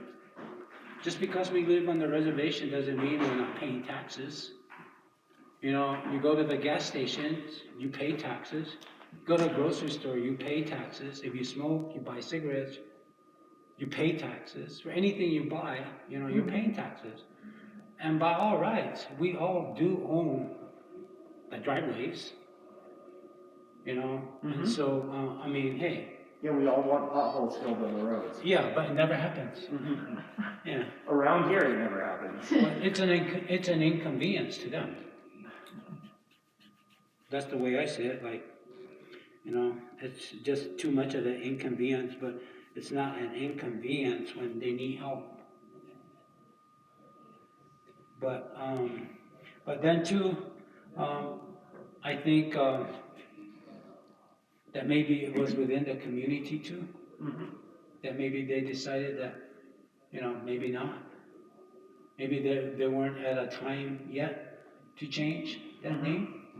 So maybe with the new input, maybe coming from the generations, because like I said earlier, all generations are different from generation to the generation, my generation, the next, and so on. And those that are yet to come or have not yet come are still going to be a lot more different than we are in my generation. If I live so long to live that happen, it's just like buying a new car or a computer is changed already. You know, but yeah, maybe the community wasn't ready for that too. Yeah, that's a possibility. Yeah, well, we have no idea what the... Yeah. This is just what we've heard from one member. But the thing too is, you know,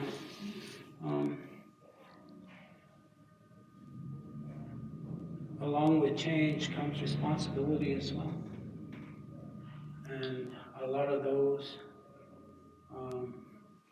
kind of don't accept that or don't accept responsibility. Is that your ceramic toolbox? Is that what you do while you wait for the pots to dry? Yeah. Or do you have a grandson? Actually, this was given to me by some student.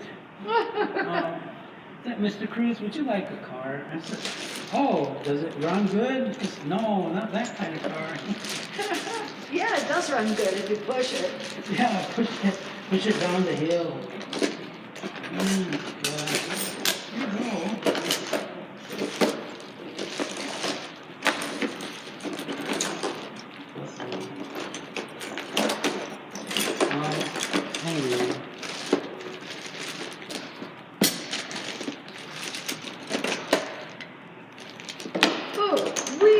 a really nice message for Ian, if you're still listening, Ian. We got a call from Sherry Holmes, who used the bread recipe from Cook's Illustrated, my favorite magazine. Whole wheat, no knead, baked with the lid on, came out nice and crusty. She actually gave some to Clarence. Yes. Yay! And it says, it's great to see you on YouTube, Clarence. Oh, Wasn't hi, that Sherry. great? Oh, Sherry, thank you. Isn't that Yeah, wonderful? thanks for answering my question. Yeah. Or Ian's question. Yeah. Yeah, Cook's thank you. Illustrated, whole wheat, no knead, baked with the lid on. Came out nice and crusty.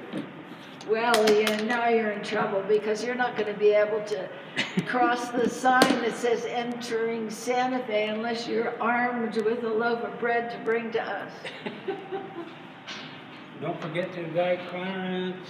Oh yeah, and we'll make sure we give Clarence a call so we can come and we can all share it. I hope that helps. Thanks, Sherry. That was really nice of you to do that. Thank you, Sherry. So here we are. Yeah, nice. So, what happens next and when? Next, depends. Okay, so the next thing that will happen, I'll just let it sit and dry for about 2 weeks. I'll keep it out of the sun, out of the air conditioning. You know, like if you have an overhead air conditioning happening in your home, you have the venting happen around the floor, keep it away. Don't put it in direct sunlight, because if you're not there, you're not actually turning it as it's drying, because you're not there doing that. One side is drying faster than the rest of the piece, so it may just split because It's shrinking. Yeah, it's shrinking, and it's not, or if you don't have, you know, sitting on a board or plastic or a paper towel, it sticks to the board and it's drying and it's not moving anywhere and shrinking and moving with the paper and it's just stuck. Then of course the bottom is going to split. So there's a lot of do's and don'ts. And so I'll just let it sit for a couple of weeks and let it slowly dry. Do you cover it with plastic at all? I'll cover it with a plastic and put a hole on top if I need to. But usually my workspace is down in the basement where I have no windows. Which at one point, one day, if I win the lottery, I would like to fix up my basement to make it happen. You know, but I work down in the basement. There's no heat that goes down there, because I open the door, all the heat comes in. You know, so things dry slowly. And my son's girlfriend, her name is Lauren, and Maurice, they actually made a shelf for me just last month to put all my pieces to dry on. So it's working out great. And so, yeah, so I'll just let this dry completely. It'll turn like a tan brown, like this here, or a little darker brown. And when it's dry, I'll actually start sanding it and refining here and there on the pot. And then after that, I'll take a sponge, I'll wet it, squeeze all that water out. After I sand it and drag it all the way around and take off all the dust off from sanding, I'll let it sit and dry for about another half an hour. What do you sand it with? With this one, it dries so hard with sandstone. Sandstone? Yeah, it's compressed sand, which is just like sandpaper. Like I said earlier, it comes in 3 medium courses. Fine, medium, and coarse, okay? So it's all natural, it's all out there. You just have to find it, you know, go out and drive and get it, gather it. Then after I use that, I will finish it off with sandpaper, like a 60 or 80 course. And then water wash it again, take all the dust off after the final one. Let it sit and dry again after the water wash for half an hour. And then slip, polish, let it dry for about a day or 2. So you paint watery clay on, the same micaceous clay? It's a very fine micaceous slip that is gathered in a different area, not too far from where the clay is. With the slip, you can't build. It won't hold the body. It's so fine. You can't build with it. So it's used as a skin for the base to cover. That's what goes on. And why did you put a slip on it? Because That's the way I was taught, but actually you can just stone polish the raw clay body and it becomes the same. But it just gives it an extra layer. And by stone polishing, what do you mean? Taking a polishing stone. Do you have any polishing stones? Kidney stones, yes. Uh-huh. Kidney stones. Anybody's in particular? A dinosaur. A dinosaur's kidney Yeah, stones. this is a soft river stone, Uh-huh. smooth and polished. So you want polishing stones with no nicks or cracks, because as you're polishing, you're going to be scratching your pot. So once you do that, you start scratching like crazy. When you're trying to polish, then you're going to have to sand and refine it and finish it and slip it, and then polish it again. Or you can stone polish with actually just a rock. Once this becomes a little leather hard, you can stone polish. But once you start polishing at a leather hard stage, you can't leave it. You got to finish it. You have to finish polishing. So that ginormous pot that you made, that you had to have all the tables made and you had to climb a 50-foot ladder so that you could continue doing it. How in the world did you ever polish that? It wasn't polished. Oh, there you go, huh? No. But I know that places like Santa Clara and San Ildefonso, if they make those enormous storage jars that they use to store grain in, you would have to polish the whole thing all at once. Yeah, you can't put it away. You got to finish it. And quite frankly, I mean, there's really no one Making who's the huge doing ones. that. I mean, Richard Ebelocker was the one who was Margaret Tafoya's grandson. Right. He made a lot of those big storage jars, but when he died, the storage jar Just stop. they just stopped. Wow. They Yeah. all went with him. So there's different ways of finishing off a micaceous piece. Is polishing, doing the wet and dry stage, meaning bone dry stage, or just sanding it completely and then wet and polish, wet and polish, wet and polish. You know, like taking a sponge while it's wet, polish, wet, polish, wet, polish, or you slip and then you stone polish. I mean, there's many ways. It's just where the potter sees he or herself in the finishing part. You know, what will suit that person for that moment in time to finish the pot. So we look at time. How long is it going to take to finish that polishing? Or how much time do you have on hand? Do you have to be somewhere, or do you have to be back at work at a certain time, or you only have a week off? How much pots do you think you can do and get done? You know, stuff like that. What is going to be more suitable for your time to finish a pot? But the outcome is going to be the same. It's just how it's finished. I remember visiting Rondina Huma in Hopi, and I knocked on her door, and I heard, and I knocked on her door again, and I heard, and then she said, "Come on in, I'm polishing." I think those first couple little cries were "Go away." But she said the same thing. When you start, you can't stop. Yeah, you have to finish it. You have to finish it. So I always tell my students, whether native or not native, you have to remember when you're going to polish, you have to think of what might happen or where you have to be at a certain time. So if you don't have that window of time for polishing a set number or a pot, then don't even think about it. Wait until you have the whole day to do as many pots as you can. Would you ever consider putting any design work on it? I don't know. I do a lot of carving. A lot of my I'm known for my contemporary pieces. I don't know if you've seen them. The one with the adobes with the kivas. I do a lot of those. But when I do them, just like the other pots, they don't stay around. I have images that I can share. But yeah, I do a lot of carving on those two, but when I do them, they're gone. For me, when I do, I replicate an adobe, mimic adobe pattern on a pottery piece. For me, it's a dwelling that we all live in that represents who we are as people within a community, a dwelling, but also a piece itself is a dwelling. It holds something just like we are. It's a vessel, we are a vessel also. It holds something. But yet too, clay is what makes our adobe homes too, the mud. And so I kind of give that to the pot, that ante, to mimic the adobe's bricks within the pottery itself, on the outside and then in the inside. So they have, the view of both in and out. So, it's what it is,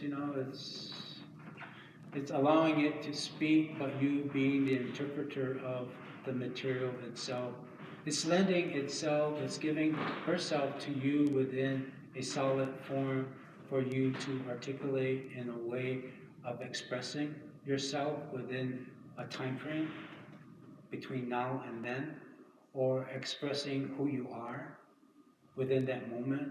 And with our ancestors, when they were making pots and designing and whatnot, they were actually documenting the environment they were in and the environment that evolved around them within that time and place and space. Like the animals, the hummingbirds, the deer, the collecting of wood, and the hunting, the images that were being projected on the pots for decoration. They were recording time and place and moment of a particular person's place in that spot when he or she was decorating. What was being seen at that moment, which became the art that was recording history, and still is, just like the petroglyphs. It's a recording of time, a history, of travel and place and space and commonality within that travel, within that trail. And so you're seeing that whatever was going on or whatever was being seen or whoever they encountered the night or day, whatever was happening that was actually recorded.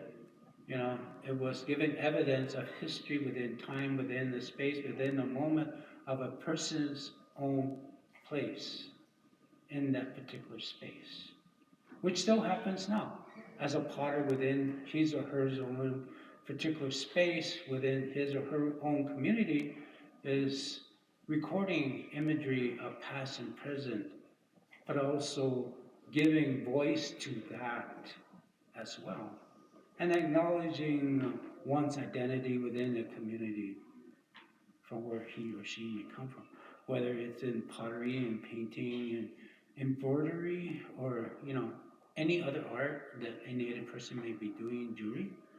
Is recording those ideas and translating it into a language of art that we understand and appreciate, but also acknowledge that particular art that's being put on a piece as a symbol of identity, and it does have a meaning. It's not just there because you want it there, it's because it became part of that. It has a history and a story of the place and why you put it there. Nicely said, nicely said. Wow. So, 2 weeks go by, you are sanding it, you're polishing it. What do you polish with? What do I polish with? The river stone, do you ever rag polish anything? Sometimes I will rag polish, sometimes I use a river stone, sometimes I just use my hand. And then what?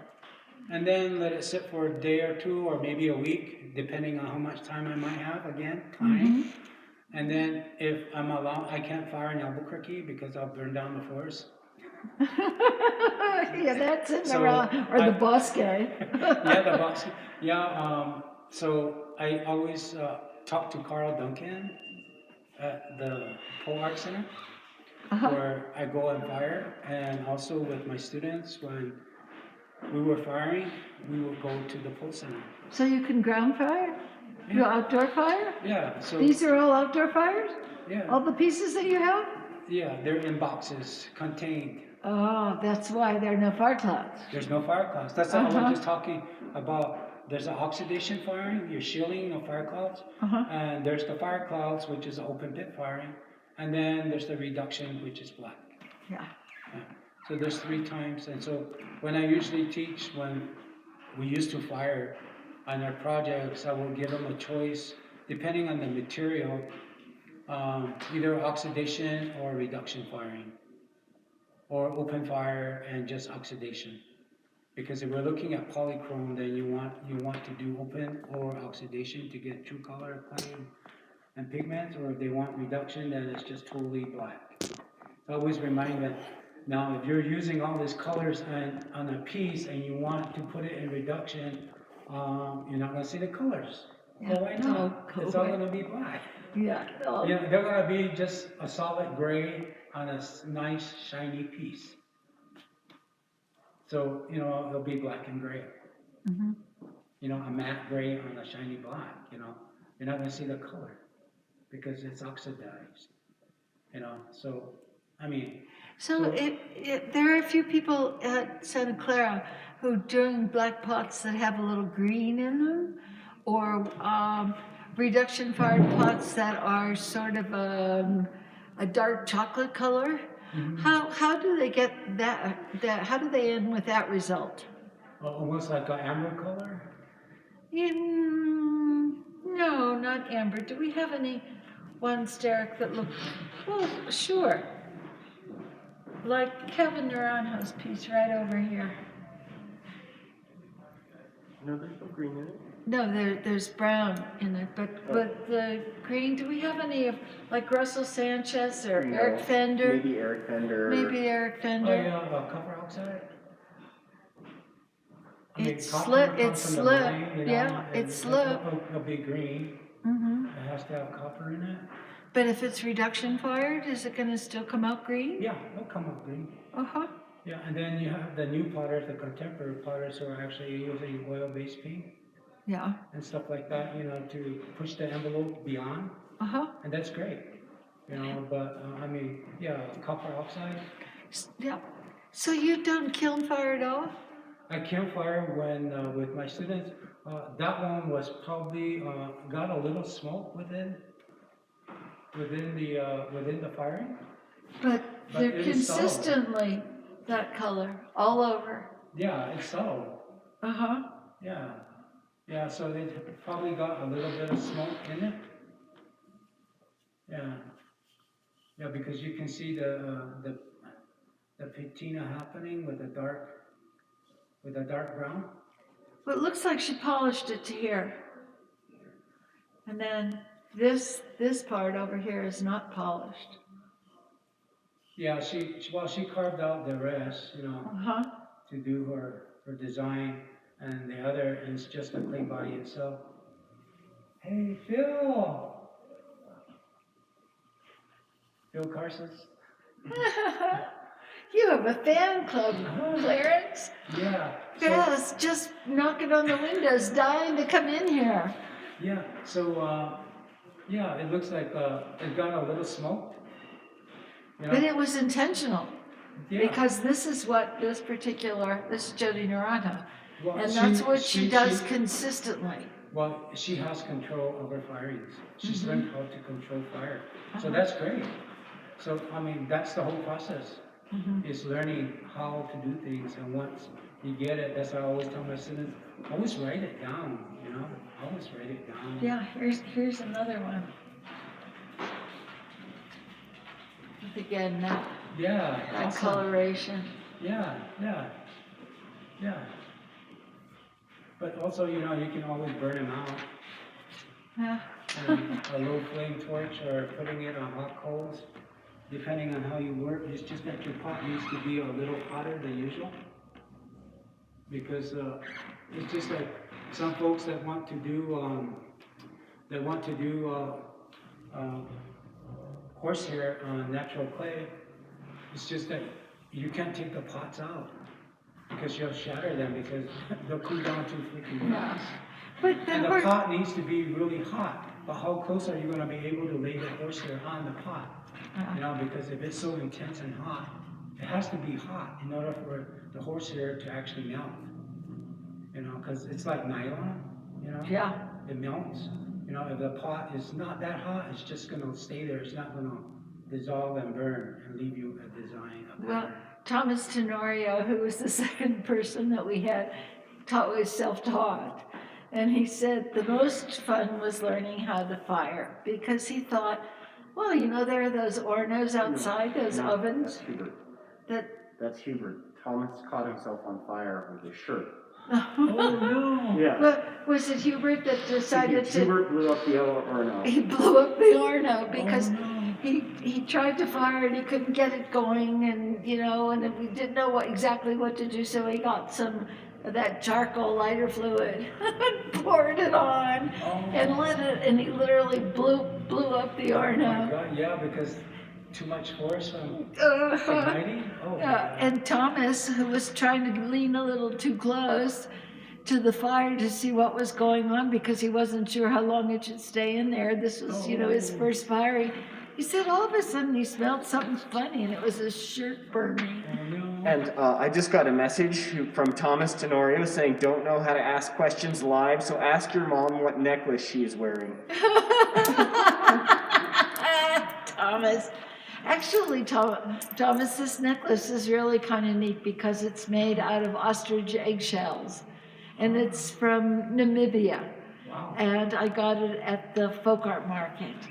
And I like their pieces so much that every time they come to the folk art market and they have a slightly different style, some of them where they literally sand those ostrich shells into tiny, tiny little beads and then string those beads very tightly like twisted rope. They do really neat stuff, and I just thought it went with the polka dots. But Thomas, thank you. And you know, I'm just talking about you and how you showed us your burn scar from your first firing when you caught yourself on fire. But anyway, we have a question here from Buddy in Virginia.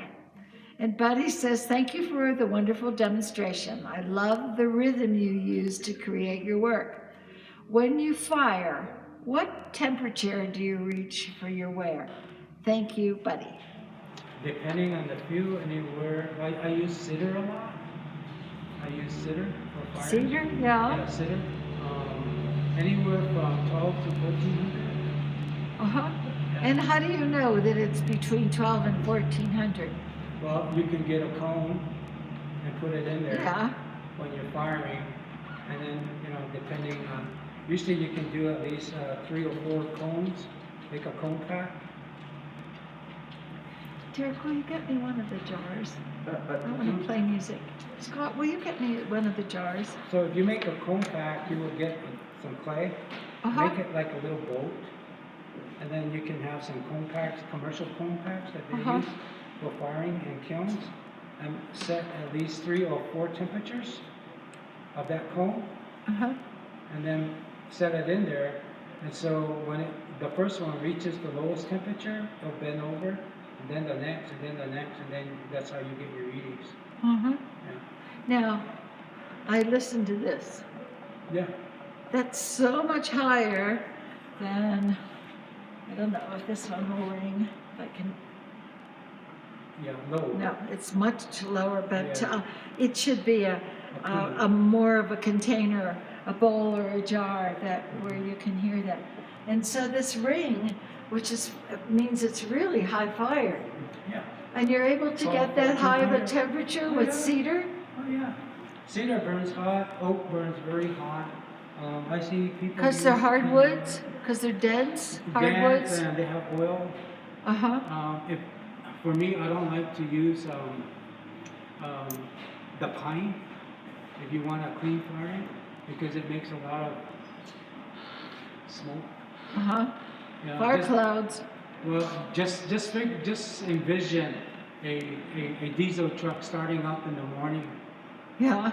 Okay, that's what you're gonna get On with your pot. using your pine. Mhm. But if you want that type of discoloration, you know, maybe that might be cool. I used to use gold straw for firing, and I used to get sort of like a patina green with Ooh. almost chocolate brown. Huh. You know, I haven't done that for God for quite some time. We used to do a lot of atmospheric firing, experimental. So I'm sorry to interrupt, but I did just get another comment from Thomas Tenorio. He says, cool about the necklace, want to trade for a pot. And also, we have another comment about Taos pottery as well. That how do the Taos pots get those black fire clouds, the spots on them? With spots on there.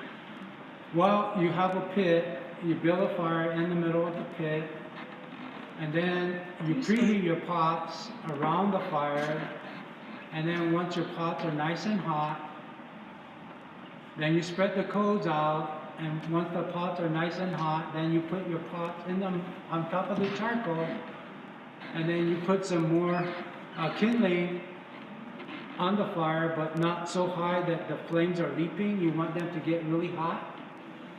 And so after maybe 15-20 minutes of that preheating in the center again, then you start laying the wood on top and around the pots. And then you just say a good prayer and stand back and let the fire take its course.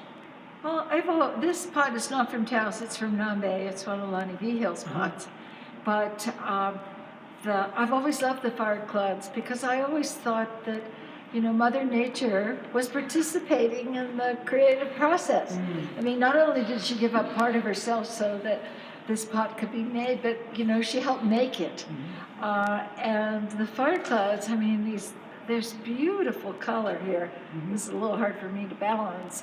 But all of this beautiful color in here, I think is just lovely with the micaceous pots. We call the kisses of the fire. The kisses? Yeah, Oh. she dances around as she assists in baking your pot. Ha. Yeah. So that's how the fire clouds come about on the open fire. It's actually stacking the wood around and on top. You know, so if you want more of the fire clouds to be on the base, then your pot is turned upside down, and then the wood's laid across and around, so that you're getting the fire clouds here at the base. Versus if you're stacking the wood this way, then more of the fire clouds are going to happen here. So as the wood burns and it drops and it continues to lay here for a long time, then of course you'll get more fire clouds. Now, just like you preheat the pot before you are going to cook your beans and your vegetables in it, do you have to preheat it before the firing process? For cooking? No, for firing. Oh yeah. You have to preheat it. Yeah, you can use the sun for preheating, or you can get it to the firing, build a fire, and set your pots around the fire to preheat. So for me, when I do that, I turn the pots a quarter turn every 15 to 10 minutes so that they're fully getting heated all the way around. And once I do the fourth turn, if they're going inside a fire pit for fire clouds, then the coals are spread out, the pots are start being put in place in the pit, and then a little more kindling wood, not to where the flames are jumping, just enough to preheat the pots for another 15-10 minutes, because they're now sitting in the middle and you want them super hot. Now once after that time has gone over, then that's when the wood starts going.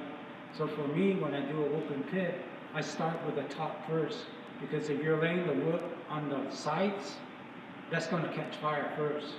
You're not going to be able to reach across and put the wood on top. So it's always the top first and then the side.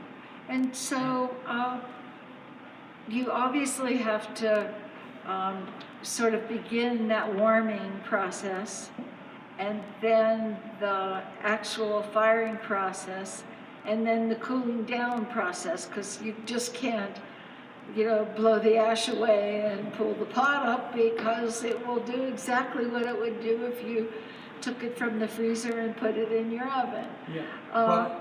And how long does each one of that, or does that process take place? Well, I mean, how? Well, it depends on how many pots you're firing, how many pots you have for firing. But also the most important part is actually getting all your wood chopped. getting the wood chopped and then getting the fire started and then prepping your pots. Say you have maybe around 30 pots, 20 pots. 30 pots you fire at once? Oh yeah, why not? You know, Matortis, they do one at a time.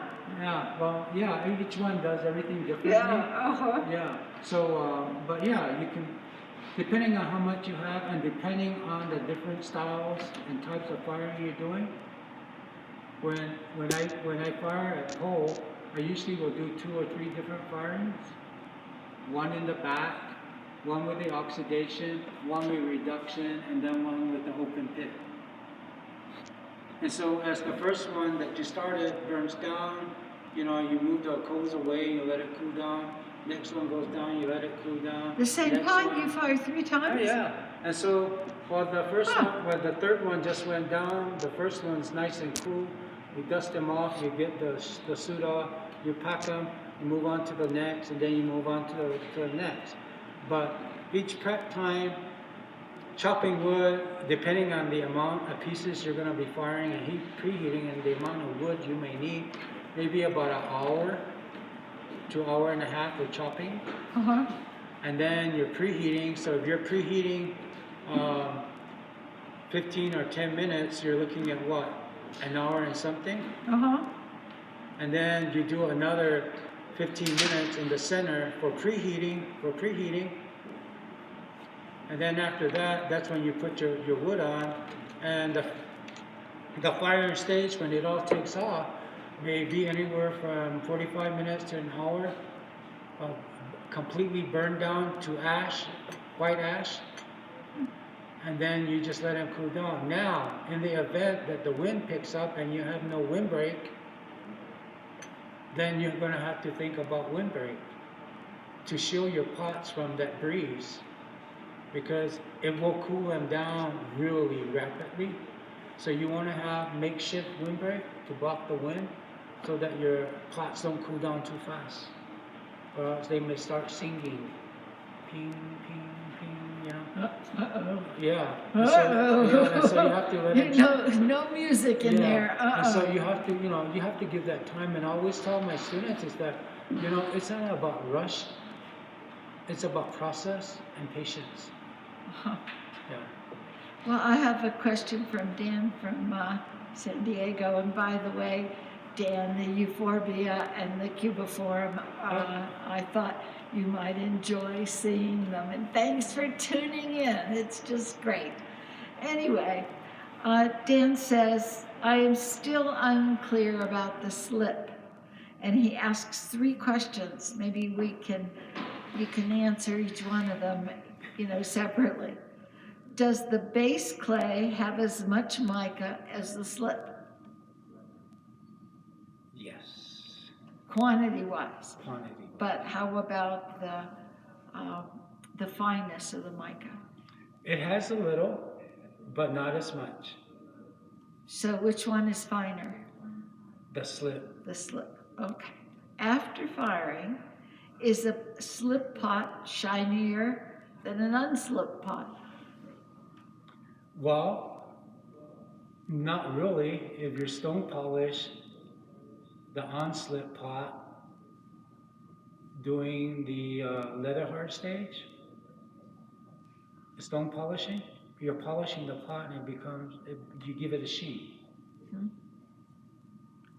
And it says, and then he asks, what is the function of the slip? Well, it's an outside skin, which also gives it another hardness to it on the outside, just like the clay itself.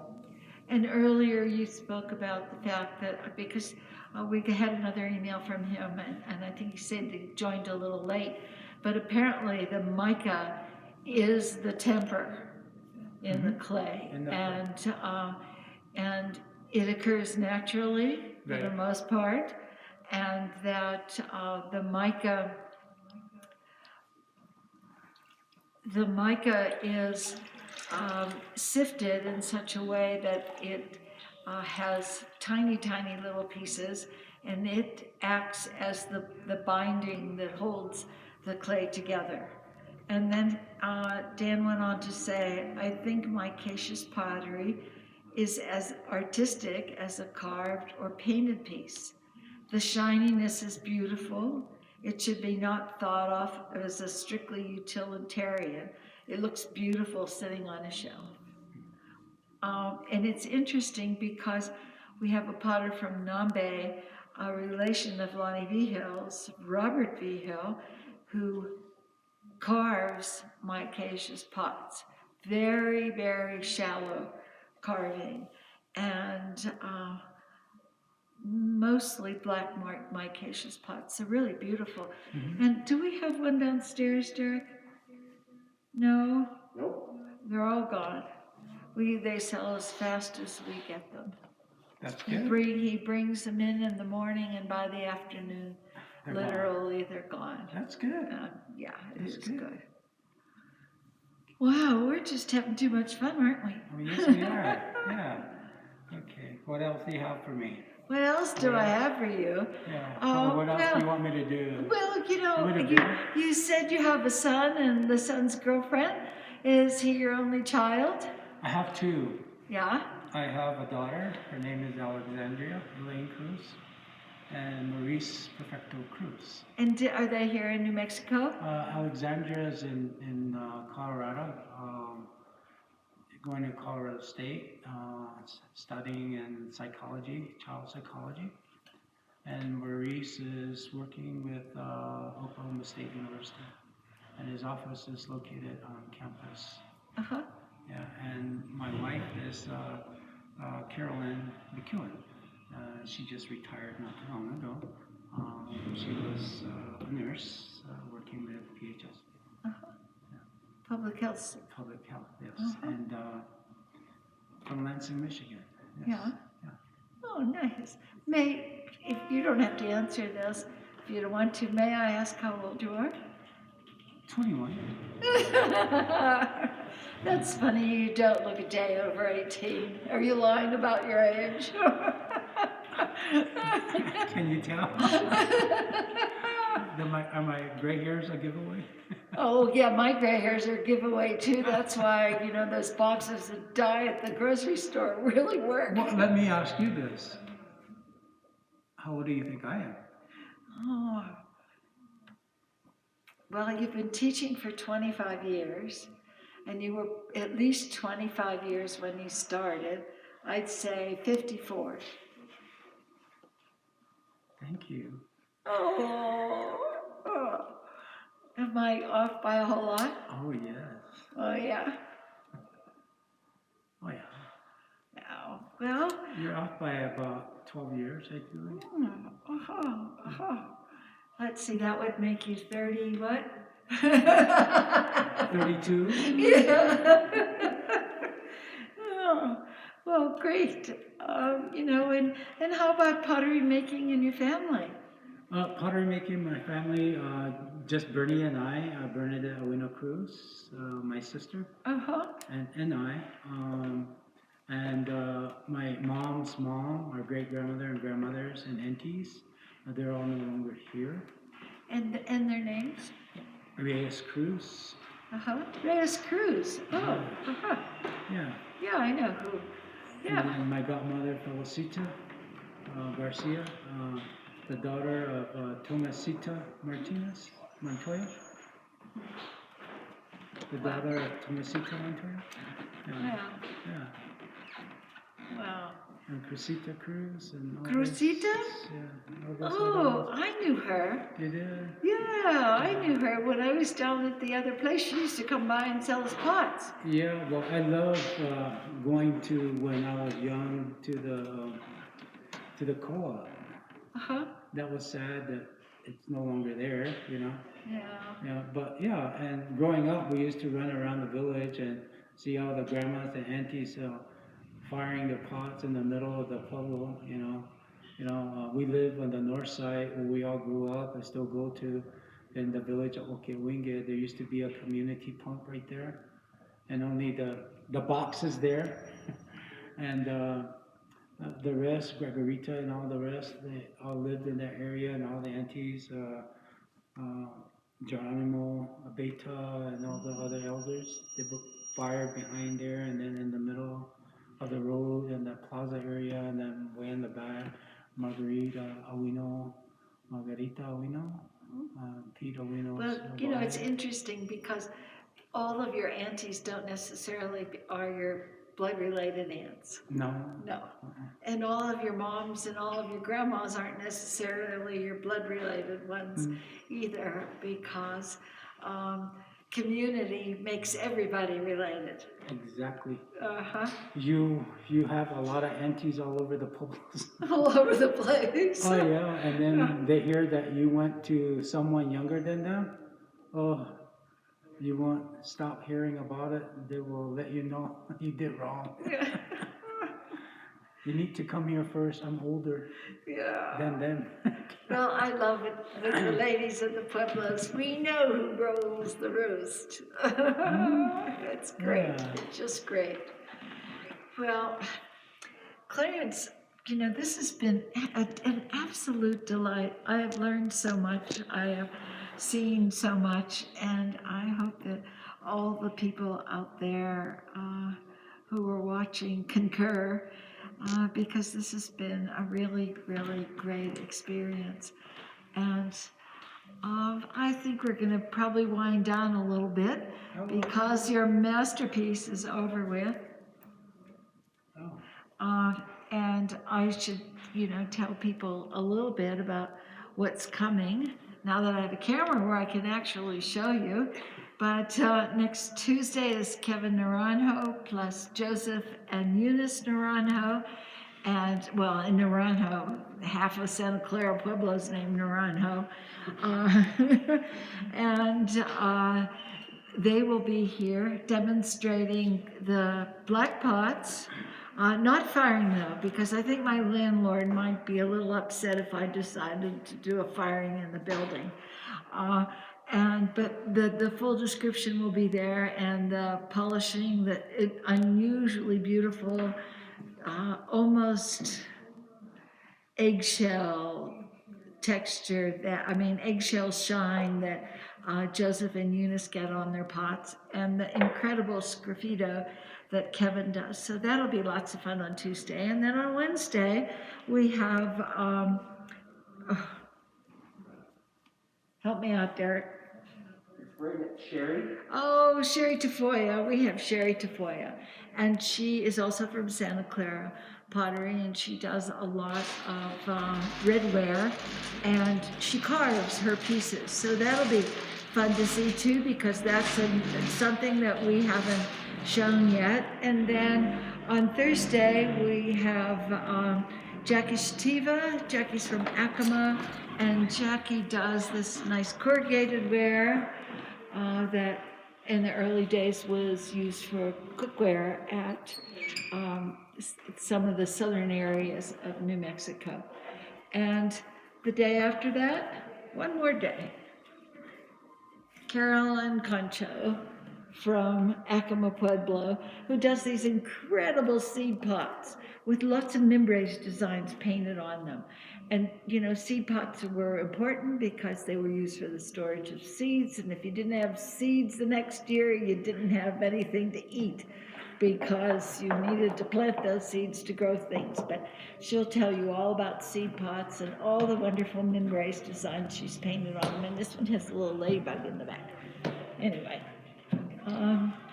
What you working on now, Clarence? Just Pitch pot.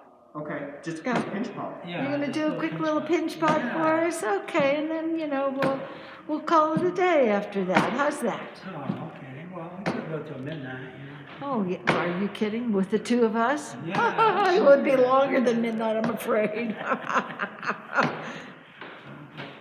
You probably learned how to make a pot. Yeah, there we go. So yeah, with a pinch pot, what I'm just doing is just wedge the clay, palm it around in your hand, make a nice little round ball. We're just going to use our fingers to pinch and stretch the clay. Of course, that's where the name comes from, pinch pot.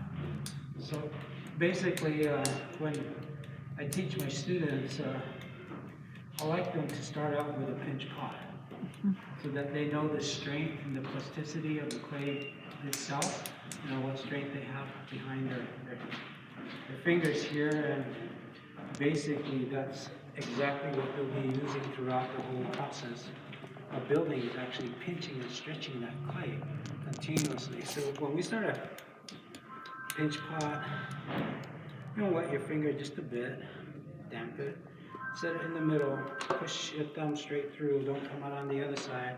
You can feel the thumb underneath the clay, and then you're going to start pinching inward, touch your thumb, touch your thumb.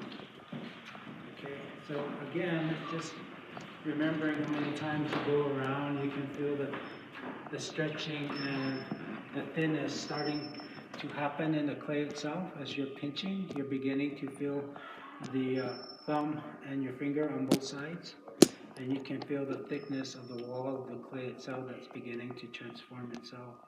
And then as you're pinching, your thumb here has this nice angle, so you're making a nice arch, beginning the form of the pot itself, the clay itself that's beginning to transform itself. And then as you're pinching, your thumb here on the outside also, to compress the clay towards the center of your thumb.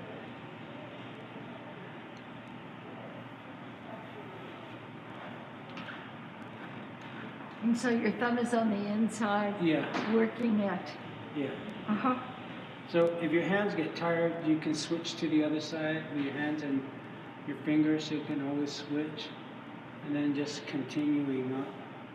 And you know, you can make your cups this way too, you know, and depending on how much clay you have, when you first start out, you can always add on if you want to make a cylinder higher, to make a longer coffee mug.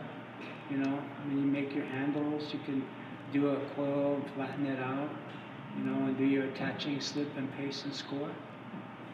So, Well, for those of you at home, it looks so easy. Guess what? It's not. It takes lots and lots and lots of practice, because you can work your thumb and your fingers and you still come out with something that looks like a glob. just continuously clean your hands if your clay's starting to dry in your hand. You don't want any of the dry stuff going into your wet clay, because actually you'll be making a void, sort of like a little air pocket, because the wet clay will wrap around the dry clay.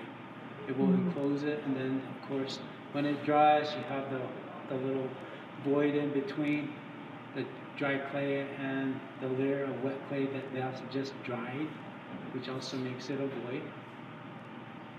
A long time ago in the New Yorker, there was a wonderful cartoon. There was the professor standing in the front of the class with a stand, and there was a big glob of clay on it, and he had a bunch of old ladies for the audience, and he stood there and said to the students, "Before you ladies lies a lifeless lump of clay that only your mind can call forth what it will become. And please no ashtrays." I'll never forget it. And I think that was the beginning of my love of pottery. So we have a question from John. John, we did speak about this in the beginning, but can you tell us a little bit about the traditional way you harvest the clay? The traditional way I harvest the clay? Back-breaking labor. That's the first part.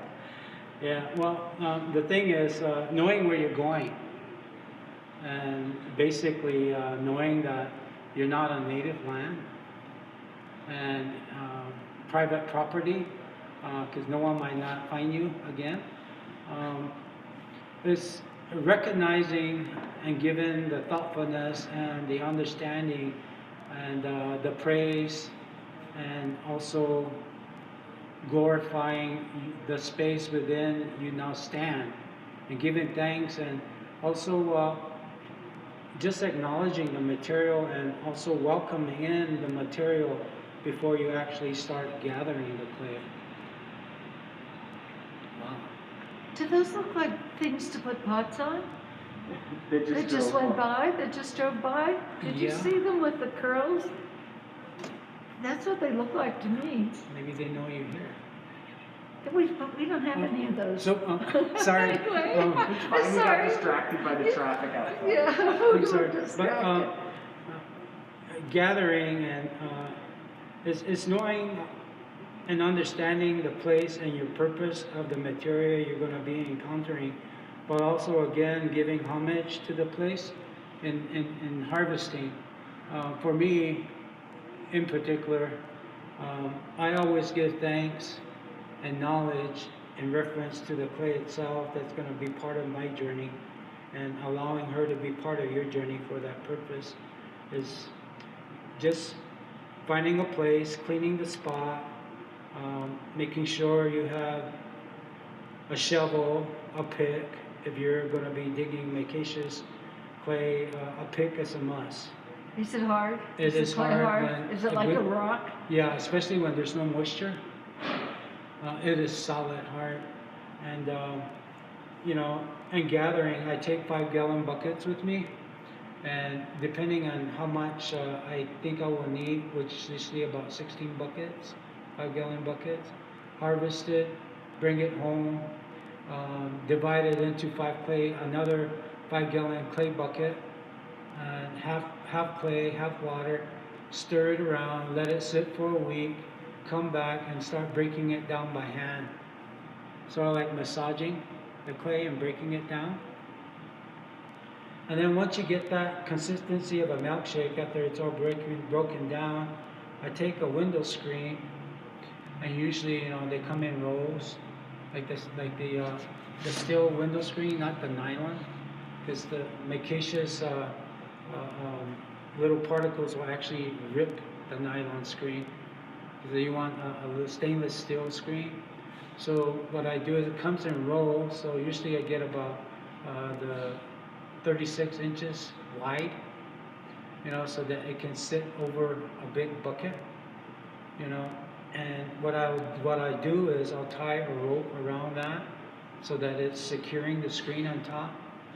And then all the stirring I've done and the breaking down of the clay that is now the consistency of a milkshake, I stir it up completely until it becomes liquefied, and then I'll pour all that in top of the screen, and then just let it filter through. And whatever is left on top, it's taken out and given back to the ground, not to the trash can, to the ground. So it continues that journey of breaking down, but you're also giving something to the land. And so after you've done the cleaning and the screening, then you let it sit again for about another week until the water and the clean clay separate again. And then you pour the water out. Then after you pour the water out, what I do is I have two wooden boards. They're like frames. They're 8 feet by 4 inches. No, 8 feet by 4 feet and 6 inches in height. So when they're put together as a frame, and so once the clay is ready, I put newspaper on the floor, about maybe an inch to half an inch, depending on the amount of clay you have. Then I set the wooden board right on top, the frame, and then I'll throw a canvas on top, which is a drop cloth canvas, that you use for painting to cover your floors. It's really, cheap. It's not like expensive. Or you can use a bed sheet that's big enough, depending on the size of wooden frame you have. The wooden frame, the newspaper, then the cloth goes on top of the wooden frame, on top of the sheet, on top of the newspaper. And then all the clean clay, after the water is all separated from the clean clay, is all scraped into the center of that wooden frame, which houses the newspaper and the cloth. So that's all emptied in there, and then it's completely blended and mixed together for consistency, so all the clay is blended. And then you just let it sit for another week. The reason for the newspaper is so that it absorbs all the existing moisture out of the clay. It acts as a sponge.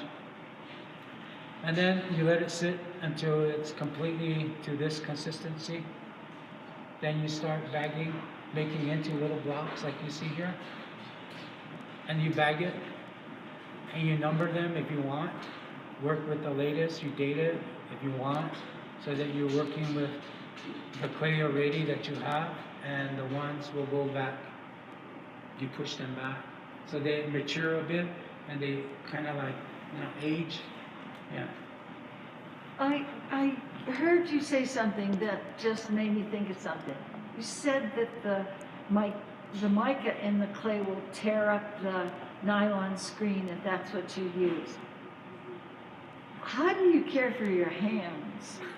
Because, the clay is very drying to begin with, and then you have the mica that if it tears up a nylon screen, more than likely it's going to tear up your hands. So there's a double whammy there. What do you do to keep your hands from not drying and falling off? Vaseline, surgical gloves, and good lotion. And do you ever sleep? Moisturizer. Do you sleep with those gloves on? Yeah, you can. Yeah. Yeah. And then With go your moisturizer. greasy hands? Your hands are nice afterwards. Do you ever use lanolin? No. No. But you do have to care for your hands. Oh, you have to. You have Yeah. to, because that's why they love using clay on you. You pay so much when it's so free. Yeah. We have one potter who was really reluctant to come and demonstrate for us because he said he didn't want anyone to see his hands because his hands were so dry and so calloused from the clay. Well, hey. It shows where it's working hands. I mean, Yeah. it's one of those things that, it shows a long career of beautiful pots. Documentation. Exactly. Yeah, there we go. More documentation. Yeah. So here's a pinch pot that became, a small little vessel. Yeah. So, if all I have to do now is just poke a hole in the center, and just widen it up, then it becomes a jar, okay? And then just let it stiffen up just a bit, and then you can scrape it. And usable after you fire it. Oh yeah. Mm-hmm. You use for oils or whatever you want, salad, or, different ways of looking at functional clay and its possibilities. Yeah, so a simple pot, pinch pot, so. Yeah. Yeah. And for different you, ways a of few looking. minutes, and for all the rest of us in the world, 10 years of experience. 10 years. So yeah. Oh, you did the one quesada. No, but you have to look at it longingly as though it were the Hope Diamond, and then squish it. And then squish. And then squish it. Yeah. So that's a pinch pot, or was a pinch pot. Yeah. So yeah, it's just getting a ball of clay, pounding it, wedging it first, pounding it into a nice round ball, putting your finger right down and thumb right into the middle, and then start pinching from the outside towards the center. Well, if we have more questions, now is a really good time to ask us because we're going to be winding down soon. So if you would like to Zoom with Clarence, all you have to do is send an email to Zoom, Z-O-O-M, at AndreaFisherPottery.com, and you will get the invite for the Zoom link. And then you can talk to him And then you can talk directly. to him directly. And just know we will not publish your face. The only thing that we will hear is your voice. So Clarence, what's your favorite part about making pots? Creating. It brings humidity, and it also, very relaxing. And it's very therapeutic, calming, Well, you take a look at all the old ladies that make pots. They live to be 1,000,000 years old. And I think that's part of it because, you don't have to worry about whether you have correct change for the bridge toll or money for the parking meter or any of those other things in life that you panic for. And it's a very peaceful thing to do. Right. Yeah, and any art is very therapeutic. That's good. Oh, I think this is the question that we answered from John about how you gather the clay in the traditional way. We just went over that. Thank you. And oh, Dan, I love it. I mean, there's this little thread that is going through all of these videos, and it has to do with me, with Dan, and with cactus and succulents. Oh. It said here, please tell Andrea that I'm very impressed with her cubiformis, which can be very challenging to keep alive, let alone grow so beautifully. And the Madagascar euphorbia is truly beautiful. I really appreciate seeing her plants. Tell her I expect a new little beauty each session. They do complement the exquisite pottery. I should tell Dan that the cubiformis that I've had, it's already bloomed 3 times this year, and it bloomed 3 times last year, and it's, you know, it's a really interesting plant because it's something, it's something in nature that grows square. I mean, I've never seen anything really square in nature, and the euphorbia, I received it as a door prize at our local cactus and succulent club, but it did not have a leaf. It just had those dry spines sticking out, and there were, maybe a half a dozen pieces that, cactus plants that could be selected as a door prize, and I was the last person to be chosen, and nobody wanted this plant except me. And one day, about a month after I got it, one leaf started, and here it is now. And Dan, you can count on the fact that you're going to get to see a cactus or a succulent for the next 10 sessions that we have. So Anyway. we also have a question from Scott. I love it. Scott would like to know what types of functions can Clarence's pots be used for, and what limitations are there when using them? And also you might review this, how to season them as well, because I think some people viewed us a little later when you spoke of that, and that's an important part of the process of using these pots. Okay, before using any of the micaceous pots as utilitarian ware for function, if you're going to cook in them, you need to season the pots in the inside with oil, any type of oil of your pleasure, but you need to preheat them in the oven. Now, preheating is very important. Don't preheat your oven first. Put your piece in the oven after you seasoned it. Turn your oven on at 250, set it for 1 hour while the pot's in there. And once your timer goes off at 250, let it cool down until you're able to pick it up at, the warmth of the pot, not hot, and pick it up with your hands, nice and warm. Carry it over to the stove, gas, electric, put some warm water in there, turn the heat on low. So once you see the steam arise on top of your water, you can throw whatever you want to cook in there. And then you have food. So all the pieces can be used for various things. Cooking, vegetables, soups, beans, chili, red, green, menudo. You can steam corn. You can use them for salads, the bowls, holding water, anything that you think you might want to use them for. Soup, coffee. Soup, coffee, yeah. The mugs, the jars for holding, making sun tea.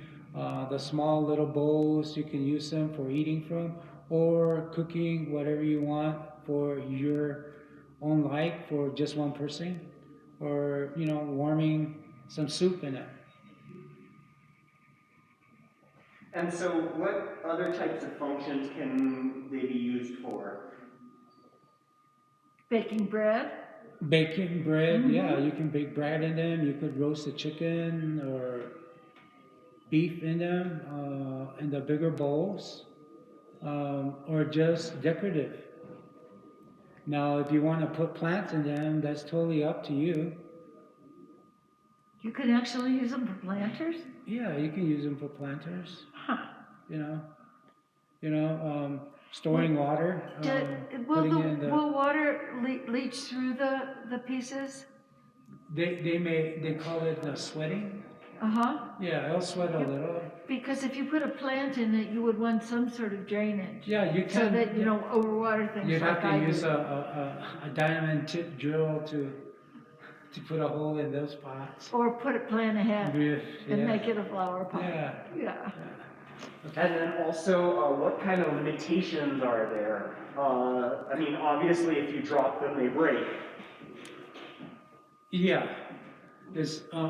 And don't put it in your ice box. Take it out and put it on direct heat or in the oven because it will shatter. It will crack. Huge changes in temperature are drastic huge. Yeah, it's not acceptable. Yeah. It's not Pyrex. Yeah.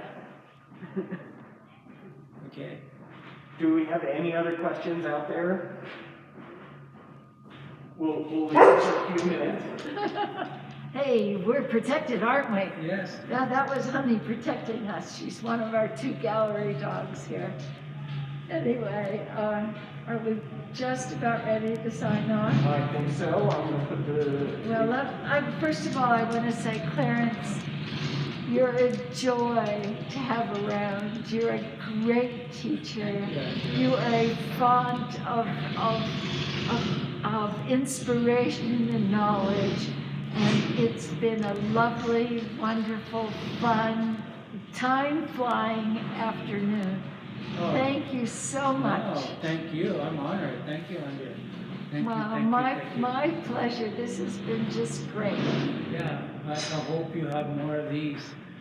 Yeah, we have had such a great response. We've had thousands of views of these videos so far, and we're only halfway through what we're planning on doing. All right. Well, if I can survive. Oh, you will. Of talking all this time. Oh, I knew I could do some, but I never realized how tiring it is to talk and talk and talk. But we've had potters who have called us and said, can we do it too? We've had other people call us and say, this is really fun, can you just keep them going? So maybe later in the fall, we'll try and do a few more because there are an awful lot of talented people out there. They sure are. That have all their nuances as to how they make and paint pots, and they live in different communities with slightly different traditions and different languages, and this is really sort of a wonderful way to get to know someone in depth, rather than just standing in front of their booth at Indian Market and asking questions like, well, what's that made out of anyway? So we're trying to do our best to lay a foundation in the technical world with the next generation, because not only should they have this information, because this is our country, and this is a part of our country that we're learning about, and it's something that needs to be carried on as well, because I think people have a different understanding and a different appreciation, and it just makes how we treat each other a whole lot better. Well, thank you, Clarence. We really appreciate you being here. And remember, you can see all of these videos on our YouTube channel anytime you'd like. Just go to YouTube, search for Andrea Fisher Fine Pottery, and you'll be able to find all of these videos into the future. We will do some editing over the winter on all of these videos to a little shorter, more palpable time frame, so that it's not exactly 4 hours and 24 minutes long. But yes, And this is not the longest one. and this is not the longest one. But yeah, we've had quite a bit of great fun doing it, and we're so very thankful that Clarence was able to come today and show us some functional pottery items, because most Native American pottery is not functional at all. And we remind you, if you do not have a piece by Clarence Cruz, do not put water in it. But if it's by Clarence, after you've treated the piece, you are welcome to use them. So thank you again, everybody, and we are going to sign